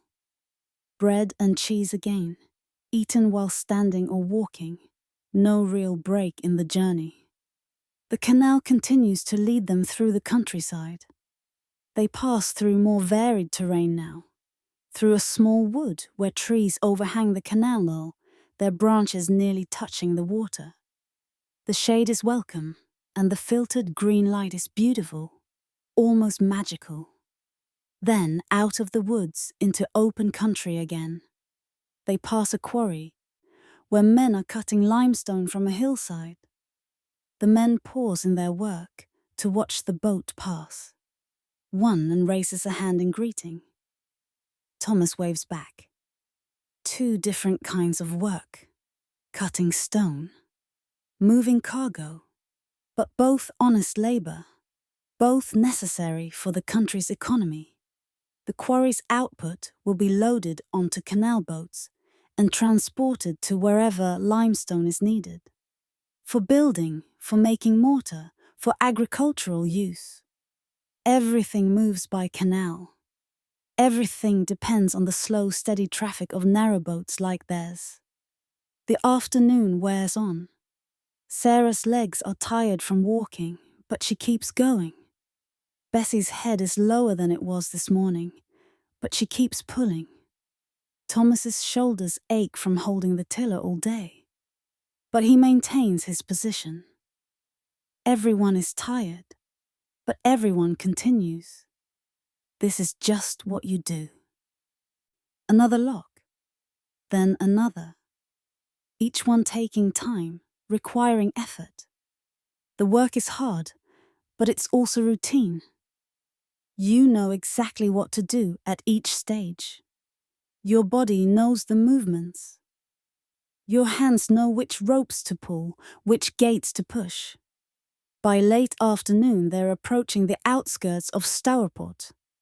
They can tell because the canal is busier here. More boats, more wharves and warehouses, more signs of commerce and industry. The smoke from factories is visible ahead, rising into the sky. Stourport itself is built where the canal meets the river Severn. It's a transshipment point. Cargo from the narrow canals is transferred to broader riverboats that can navigate the Severn, or vice versa. This makes Stourport busy, prosperous. There are warehouses, stables, pubs, shops. It's a hub of activity, at least by canal standards. But they won't enter the main basins until tomorrow. Tonight, they'll moor somewhere on the approach to the town, somewhere quieter. Thomas knows a good spot, just a mile short of the town centre. A place where the canal widens slightly, where there's good grazing for Bessie, where they'll be able to rest before the busy morning tomorrow will bring. The mooring spot appears ahead, and thankfully it's unoccupied. Thomas steers the boat toward the bank. Sarah stops Bessie. The familiar routine of stopping plays out. Mooring rope secured, tow line disconnected, horse led away to graze. The second day's journey is complete. They've covered another 16 miles or so, worked through another 8 or 9 locks, accumulated another day's worth of tiredness in their muscles and bones. But it's done. Tomorrow morning they'll enter Stourport, unload their cargo, get paid, and find a cargo for the return journey. But that's tomorrow. Tonight is for rest.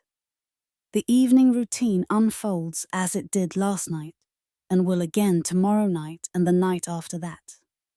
Supper is prepared and eaten. The cabin is tidied. The lamp is lit. The darkness settles. They've been traveling for 2 days now. Yesterday morning seems like a week ago, though it was only about 36 hours. Time does strange things when you're traveling slowly. Days are longuissant, filled with work and walking and waiting, but also they blend together. One day is much like another. The distinctions blur. This is life on the canal, this repetition, this sameness, this slow, steady progress through the world. It's not exciting. It's not varied. but it's real. It's how thousands of people lived, how they moved cargo, how they sustained themselves and their families. And there's something to be said for this kind of life. For work that's hard but honest. For days that follow a predictable pattern. For a pace of life that allows time to think. Time to notice the world around you. Time to simply be. Tonight, moored near Storport, Thomas and Mary and Sarah sleep the sleep of the people who've worked hard and will work hard again tomorrow. The boat rocks gently. The canal flows on. Time passes at its own steady pace, neither hurrying nor delaying, just continuing as it always has and always will. Let's rest here with them. Let's absorb this slower pace of life.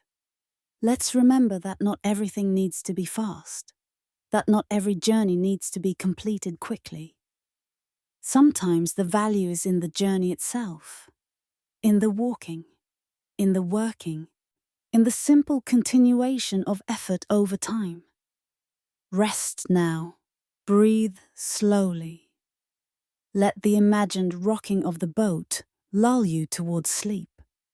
Tomorrow will bring its own challenges, its own work, its own miles to cover. But that's tomorrow.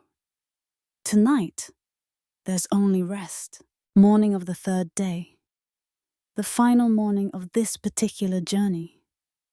Though not the final morning of canal life.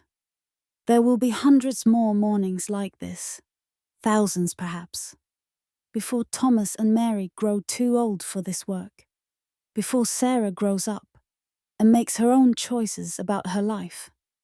But that's far in the future. This morning, there's only the immediate task. Enter the Stourport basins, find their assigned unloading wharf, deliver the coal, get paid. The routine of waking, lighting the stove, making breakfast, all of this proceeds as usual. But there's a slight difference in the atmosphere. They're arriving somewhere. After 2 days of travelling through countryside, seeing mainly fields and locks and occasional villages, they're about to enter a proper town. There will be people, activity, noise, commerce. Sarah can feel it as she leads Bessie along the towpath that final mile. The canal is busier here. There are more boats moving in both directions. Some are moored along the banks, waiting their turn to enter the basins or having just left them.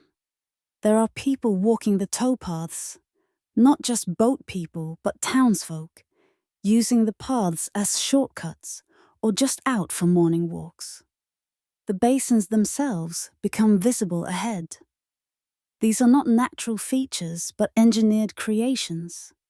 Large rectangular pools of water surrounded by brick wharves and warehouses. The basins connect the canal to the river Severn through a series of locks. It's an impressive setup, testament to the engineering prowess of the canal age. Thomas steers the boat toward the entrance. There's a lock keeper here, whose job is to manage traffic in and out of the basins, and Thomas knows him.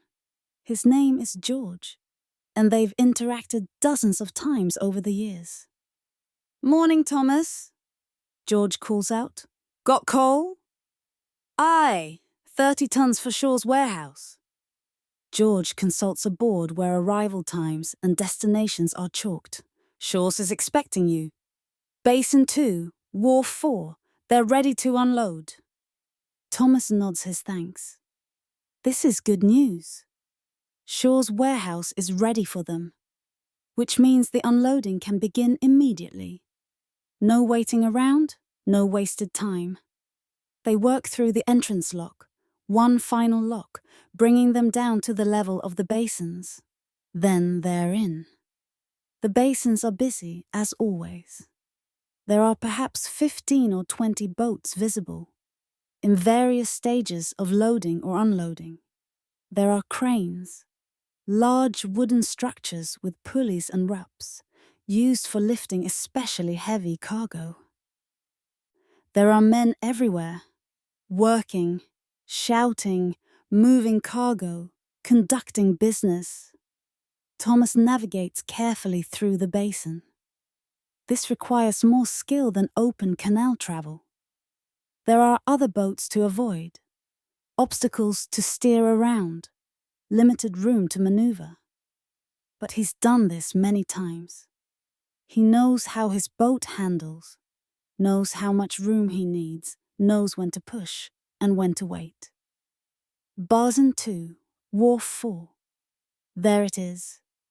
A clear section of wharf, with Shaw's warehouse immediately behind it. Men are standing there waiting, the unloading crew. They're a rough-looking lot, these warehouse workers. Hard men who do hard work. But they're efficient. They know their job. Thomas brings the boat alongside the wharf with practiced precision. The boat barely bumps the wooden pilings. Mooring ropes are thrown up to the wharf and secured. The boat is stopped, held firmly against the dock. "Morning," Thomas says, to the foreman of the unloading crew. "Morning," the foreman replies. 30 tons of coal, the manifest says. "That's right. Loaded at Butterley 3 days ago." The foreman nods. He's already looking at the cargo hold, assessing the job ahead. 30 tons of coal. It'll take his crew most of the morning to shift it all. But that's what they're paid for. "We'll need the hatches off and the tarpaulins pulled back," the foreman says. I know the routine," Thomas replies. Thomas, Mary and Sarah set to work removing the tarpaulins. This is a task that requires care. The ropes holding the tarpaulins must be untied. Dozens of ropes, all carefully knotted. The wooden battens must be lifted out. The heavy canvas must be carefully folded back, without tearing it or letting it fall into the water. It takes about 20 minutes to expose the cargo hold fully. Now the coal is visible, a black, dusty mass filling the hold. The unloading crew approaches with their tools, shovels, baskets, wheelbarrows. The unloading begins. The men work in pairs, one man in the hold shoveling coal into baskets, another man on the wharf hauling the baskets up and dumping them into wheelbarrows. The wheelbarrows are then pushed into the warehouse and dumped. Then back for another load. Again and again. It's hard, dirty work. The coal dust gets everywhere, in the workers' eyes, their lungs, their hair. By the end of the morning, every man will be black from head to toe. But they work steadily, mechanically. This is what they do, day after day. Thomas watches the unloading for a while, making sure everything is proceeding properly. Then he heads to the warehouse office to handle the paperwork and payment. The cargo must be officially checked in, weighed, or at least the weight confirmed based on what was loaded, and paid for. The office is a small wooden building attached to the warehouse. Inside, a clerk sits at a desk covered with papers and ledgers. He looks up as Thomas enters. "Thomas Walker, narrowboat Iris, 30 tons of coal from Butterley," Thomas says. The clerk finds the relevant entry in his ledger. "Yes, we've been expecting you. Was there any problem with the cargo? Any shortage or damage?" "No, sir. 30 tons loaded, 30 tons delivered." The clerk makes a notation. "Good. The payment is 30 shillings as agreed. Sign here." Thomas signs his name, or rather, makes his mark, as he cannot read or write more than a few letters. The clerk counts out 30 shillings in coins, a mixture of half-crowns, shillings and sixpences. It's heavy in Thomas's hand, a satisfying wait. This is 3 days' earnings, the culmination of 3 days' work. Will you be seeking a return cargo? The clerk asks. I will. There's pottery waiting at Johnson's warehouse, Basin 3. They're looking for transport to Birmingham. You might inquire there. Thomas thanks the clerk and pockets his money. This is useful information. Pottery from Johnson's is good business. They pay fair rates, and their cargo is usually well packed and easy to handle. He returns to the boat. The unloading is still proceeding, but it's perhaps half done. The level of coal in the hold has visibly dropped. Another hour, maybe 2, and they'll be empty. Mary has taken the opportunity to do some shopping. There's a market near the basins, and they need supplies. Bread, tea, sugar, lamp oil, various other necessities. She's made a list in her head. She cannot write either, and is carefully tracking the costs in her mind. They can afford to spend about 10 shillings on supplies and still have enough left over for the return journey and some savings. Sarah, with no specific tasks at the moment, sits on the wharf watching the unloading. She's fascinated by the organized chaos of it. The rhythmic movement of the workers, the steady transfer of coal from boat to warehouse. The way everyone knows exactly what to do without needing to be told. The unloading continues. The morning sun climbs higher. The basin is busy with activity. Other boats loading or unloading, cranes swinging cargo through the air. Horses being led to and from the stables, men shouting, conducting business, negotiating deals. This is the heart of the canal economy right here. This is where canal meets river, where goods transfer from one vessel to another, where money changes hands, where the business of commerce happens. It's exciting in its way, though the actual work is mundane enough. Finally, after about 3 hours, the last basket of coal is hauled out of the hold. The foreman inspects the empty hold, making sure it's been properly cleared. Satisfied, he signs off on the delivery. All done? He tells Thomas. Clean hold. You'll have no trouble getting another cargo. Thomas nods his thanks. The boat sits noticeably higher in the water now. Freed of its 30-ton burden, it actually looks strange. Almost top-heavy, floating so high. By this evening, they'll hopefully have it loaded again, and it will sit properly in the water once more. Mary returns from her shopping, laden with packages and bags. She's bought bread, fresh from the bakery this morning. Tea, a whole pound of it, which should last them a month or more. Sugar. A bit of bacon, some potatoes and onions, lamp oil, soap, a new work shirt for Thomas. His old one is nearly worn through. All told, she's spent 8 shillings and 4pence. This is careful budgeting, buying what's needed but nothing frivolous. The remaining money, about 21 shillings, is their profit from this journey, plus savings for the next one. Thomas, meanwhile, has walked to Basin 3 to inquire about the pottery cargo. Johnson's warehouse is there, and yes, they have cargo ready, 40 cases of pottery bound for Birmingham. The rate is 35 shillings, which is good.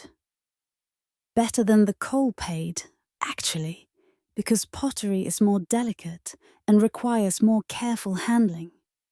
Thomas accepts the job. They'll load this afternoon and depart tomorrow morning for the return journey to Birmingham. That's another 3 days of travel probably, given the locks they'll need to work through. So call it 6 days total, 3 days down, 3 days back, for a total earnings of 65 shillings. minus perhaps 20 shillings in expenses. 45 shillings profit for 6 days of work. That's about 7 shillings per day for the family, which is adequate. Not generous, but adequate. They can live on this. These are the calculations that run through Thomas's head constantly. Money in, money out, expenses, earnings, profits. It's never enough to stop worrying, but it's usually enough to keep going. The afternoon is spent preparing for the return cargo. The hold must be cleaned, all the coal dust swept out, the surfaces wiped down. Coal is dirty, and you don't want coal dust on clean pottery. The tarpaulins must be checked and repaired if needed. The boat must be made ready. Then, late afternoon, the loading begins. The pottery arrives from the warehouse in wooden crates, carefully packed with straw. Each crate must be lowered into the hold gently. No dropping, no rough handling. The crates are stacked carefully, secured so they won't shift during travel. The whole loading process takes about 2 hours. By evening, they're loaded and ready. 40 crates of pottery fill the hold. The tarpaulins are back in place, secured against weather. The boat sits properly in the water again, weighted down, ready to work. They'll stay moored here tonight. Tomorrow morning, early, they'll depart for Birmingham. The return journey. The same canal, travelled in reverse. The same locks, the same bridges, the same towpath. But always, somehow, it feels different going back. You know you're going toward home, even if home is just a boat that follows you wherever you go. Tonight, they treat themselves to supper at a pub, the Tontine, a canal pub that's been here for decades. They have meat pies and ale, sitting at a rough wooden table with other canal folk. There's conversation, gossip, laughter. Information is shared. Which sections of canal are in good condition? Which locks are giving trouble? Which companies are paying good rates for cargo? This is community. This is the social life of canal people. Brief encounters at pubs and wharves. Temporary connections made and then dissolved as everyone moves on to their next journey. But it's real connection nonetheless. These people understand each other. They share the same life, face the same challenges, speak the same language of locks and loads and towpaths. As night falls, they return to their boat. The basin is quieter now. Most of the day's business concluded. Lamps are lit on the moored boats, making them look like a small constellation of the lights reflected in the dark water. They settle in for the night. Tomorrow will bring another journey, more of the same slow progress through the countryside. But tonight, there's satisfaction in work completed, cargo delivered, money earned. It's enough. For tonight, it's enough. As we near the end of our time together on the canal, let's take a moment to reflect on what we've experienced. We've spent hours, many hours, following Thomas, Mary and Sarah on their journey from the Derbyshire collieries to Storport. We've walked countless miles beside Bessie. We've worked through dozens of locks. We've felt the slow, steady rhythm of canal travel in all its tedious detail. And tedious is the right word, isn't it? Nothing particularly exciting happened on this journey. There were no dramatic incidents, no life-threatening dangers, no unexpected adventures. Just the ordinary routine of canal work, repeated day after day. This is the reality of history for most people. Not the grand events you read about in history books, the wars, the political upheavals, the famous discoveries, but the daily grind, The ordinary work that needed to be done to keep society functioning. The countless small actions that, in aggregate, made the Industrial Revolution possible. Canal boats like Thomas's carried the coal that powered factories. They carried the pottery those factories produced. They carried the raw materials and finished goods that formed the circulatory system of Victorian England's economy. Without them, the whole system would have ground to a halt. But this essential work was done by people like Thomas and Mary and Sarah. Poor people. Working class people. People who left almost no records, whose names don't appear in history books, whose lives were so ordinary that they seemed barely worth noting. Yet their lives were rich in their own way. Hard, yes, limited certainly, but also filled with small pleasures and satisfactions. The satisfaction of work completed. The pleasure of a warm meal at the end of a long day. The simple contentment of family togetherness. The beauty of a sunrise over canal water. These things matter. They're not dramatic, but they're real. They're what life actually consists of, for most people, most of the time. The canal itself is a metaphor in a way. It moves slowly, steadily, patiently. It follows its predetermined course, unable to deviate, unable to hurry. It simply continues, day after day, doing what it was built to do. Isn't that how most lives are? We follow our courses, shaped by circumstances largely beyond our control. We wake, we work, we eat, we sleep, we repeat the same routines, we travel the same paths. Our lives are constrained by economics, by geography, by the opportunities available to us. This could sound depressing. A life of limited choices, repetitive work, slow progress toward modest goals.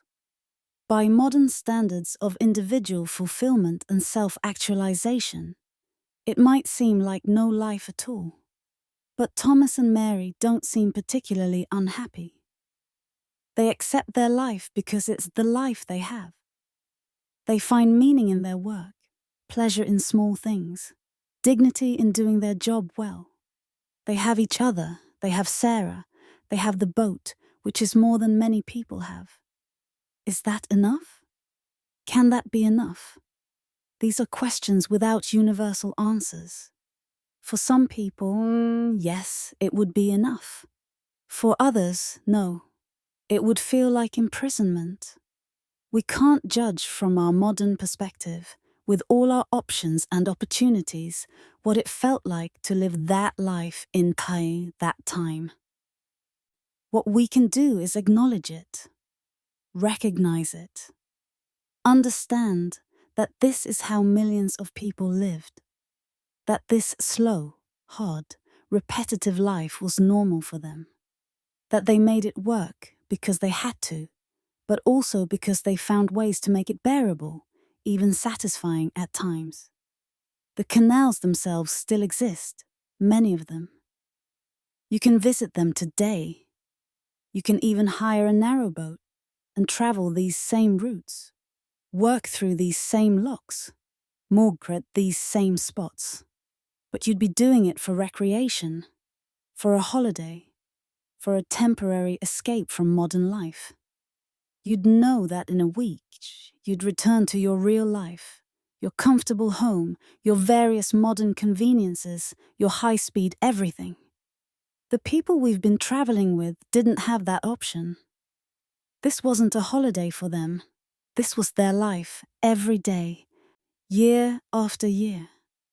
The romance of canal travel that modern people feel, the nostalgia, the quaintness, none of that was available to them. For them, it was just work, hard work, physical work, work that made their backs ache and their hands rough and their bodies age prematurely, work that offered little in the way of advancement or improvement, Work that would end only when they grew too old to do it anymore. At which point they'd likely end up in the workhouse unless their children could support them. This is the reality we've been glimpsing through our journey. Not a romantic pastoral idyll, but a hard-working life with limited rewards. And yet there's something admirable about it, isn't there? The persistence, the endurance, the quiet dignity of people doing what needs to be done, day after day, without complaint or fanfare. Thomas steering his boat hour after hour, making constant tiny adjustments, keeping them safe and on course. Mary maintaining the cabin, cooking meals in that impossibly small space, keeping her family fed and clothed. Sarah walking beside Bessie mile after mile, learning the skills she'll need for her own future on the canals. None of this is glamorous, but all of it is necessary. And there's honor in necessity, isn't there? In being the person who does what must be done? As we prepare to leave them, Thomas and Mary and Sarah, there on their boat in Stourport Basin, preparing for tomorrow's return journey. Let's acknowledge what we've learned from them about patience, about accepting the pace of life, about finding satisfaction in simple things, about the value of persistence and routine and honest work. These lessons might seem quaint or outdated in our modern world of speed and convenience and instant gratification, but perhaps they are actually more relevant than ever. Perhaps in our accelerated lives, we've lost something that people like Thomas and Mary still had: the ability to be present, to notice the world around us, to find peace in slowness. The canal still flows, in Stourport and elsewhere. The locks still fill and empty, though now mostly for pleasure boats. The towpaths are still there, though now they're walking trails for tourists rather than working routes for horse-drawn boats. The physical infrastructure remains, but the life, the real lived experience of canal families, that's gone now. Lost to time, lost to the railways that made canals obsolete, lost to the march of progress that deemed this slow, mediate, hard life no longer necessary. We can't recover it. We can only remember it. We can only try. As we've been doing for these past hours, to imagine what it was really like, to slow down enough to feel the rhythm of it, to let ourselves experience, if only imaginatively, what it meant to move through the world at 3 miles per hour. So let's sit here one final time on the cabin roof of Thomas's boat. Let's watch the evening fall over Stourport Basin. Let's see the lamps being lit on the other boats. Let's hear the sounds of the town settling into night. Let's feel the gentle rocking of the boat in the water. Let's just be here in this moment, in this place, in this time that's long past, but somehow still present in our imagination. There's no grand conclusion to this story, because there is no conclusion. Tomorrow, Thomas and Mary and Sarah will begin their return journey to Birmingham. Then they'll find another cargo. Then another journey. On and on for years to come, until eventually the patterns of their lives shift or end in ways we don't need to imagine. But tonight, this night, they're here. They're real. Their lives matter. Their work matters. Their small satisfactions and large hardships all matter. They're part of the great human story, as much as kings or inventors or anyone else whose names we remember. We honor them by remembering, by taking the time to understand their lives in detail, slowly, patiently, by not rushing past them in our hurry to get to more exciting or important things, by acknowledging that their ordinary lives were extraordinary in their ordinariness, their hardness, their persistent continuation despite all difficulty. Thank you for taking this journey with me, for slowing down enough to really see what canal life was like, for spending these hours in the company of people who lived a very different life than ours, but who were in the end just people, trying to survive, trying to make a living, trying to find some small measure of peace and satisfaction in their days. May we all find that same peace, that same satisfaction in our own lives. May we all remember that life doesn't have to be fast to be meaningful, that work doesn't have to be glamorous to be valuable, that sometimes the best thing we can do is simply continue, steadily, patiently, putting one foot in front of the other, moving forward at whatever pace we can manage. Sleep well, if that's what you came here for, or simply rest. Let your mind settle like water in a lock, finding its level, becoming still. The canal flows on. It always has. It always will. And we've been part of it for a little while. Good night.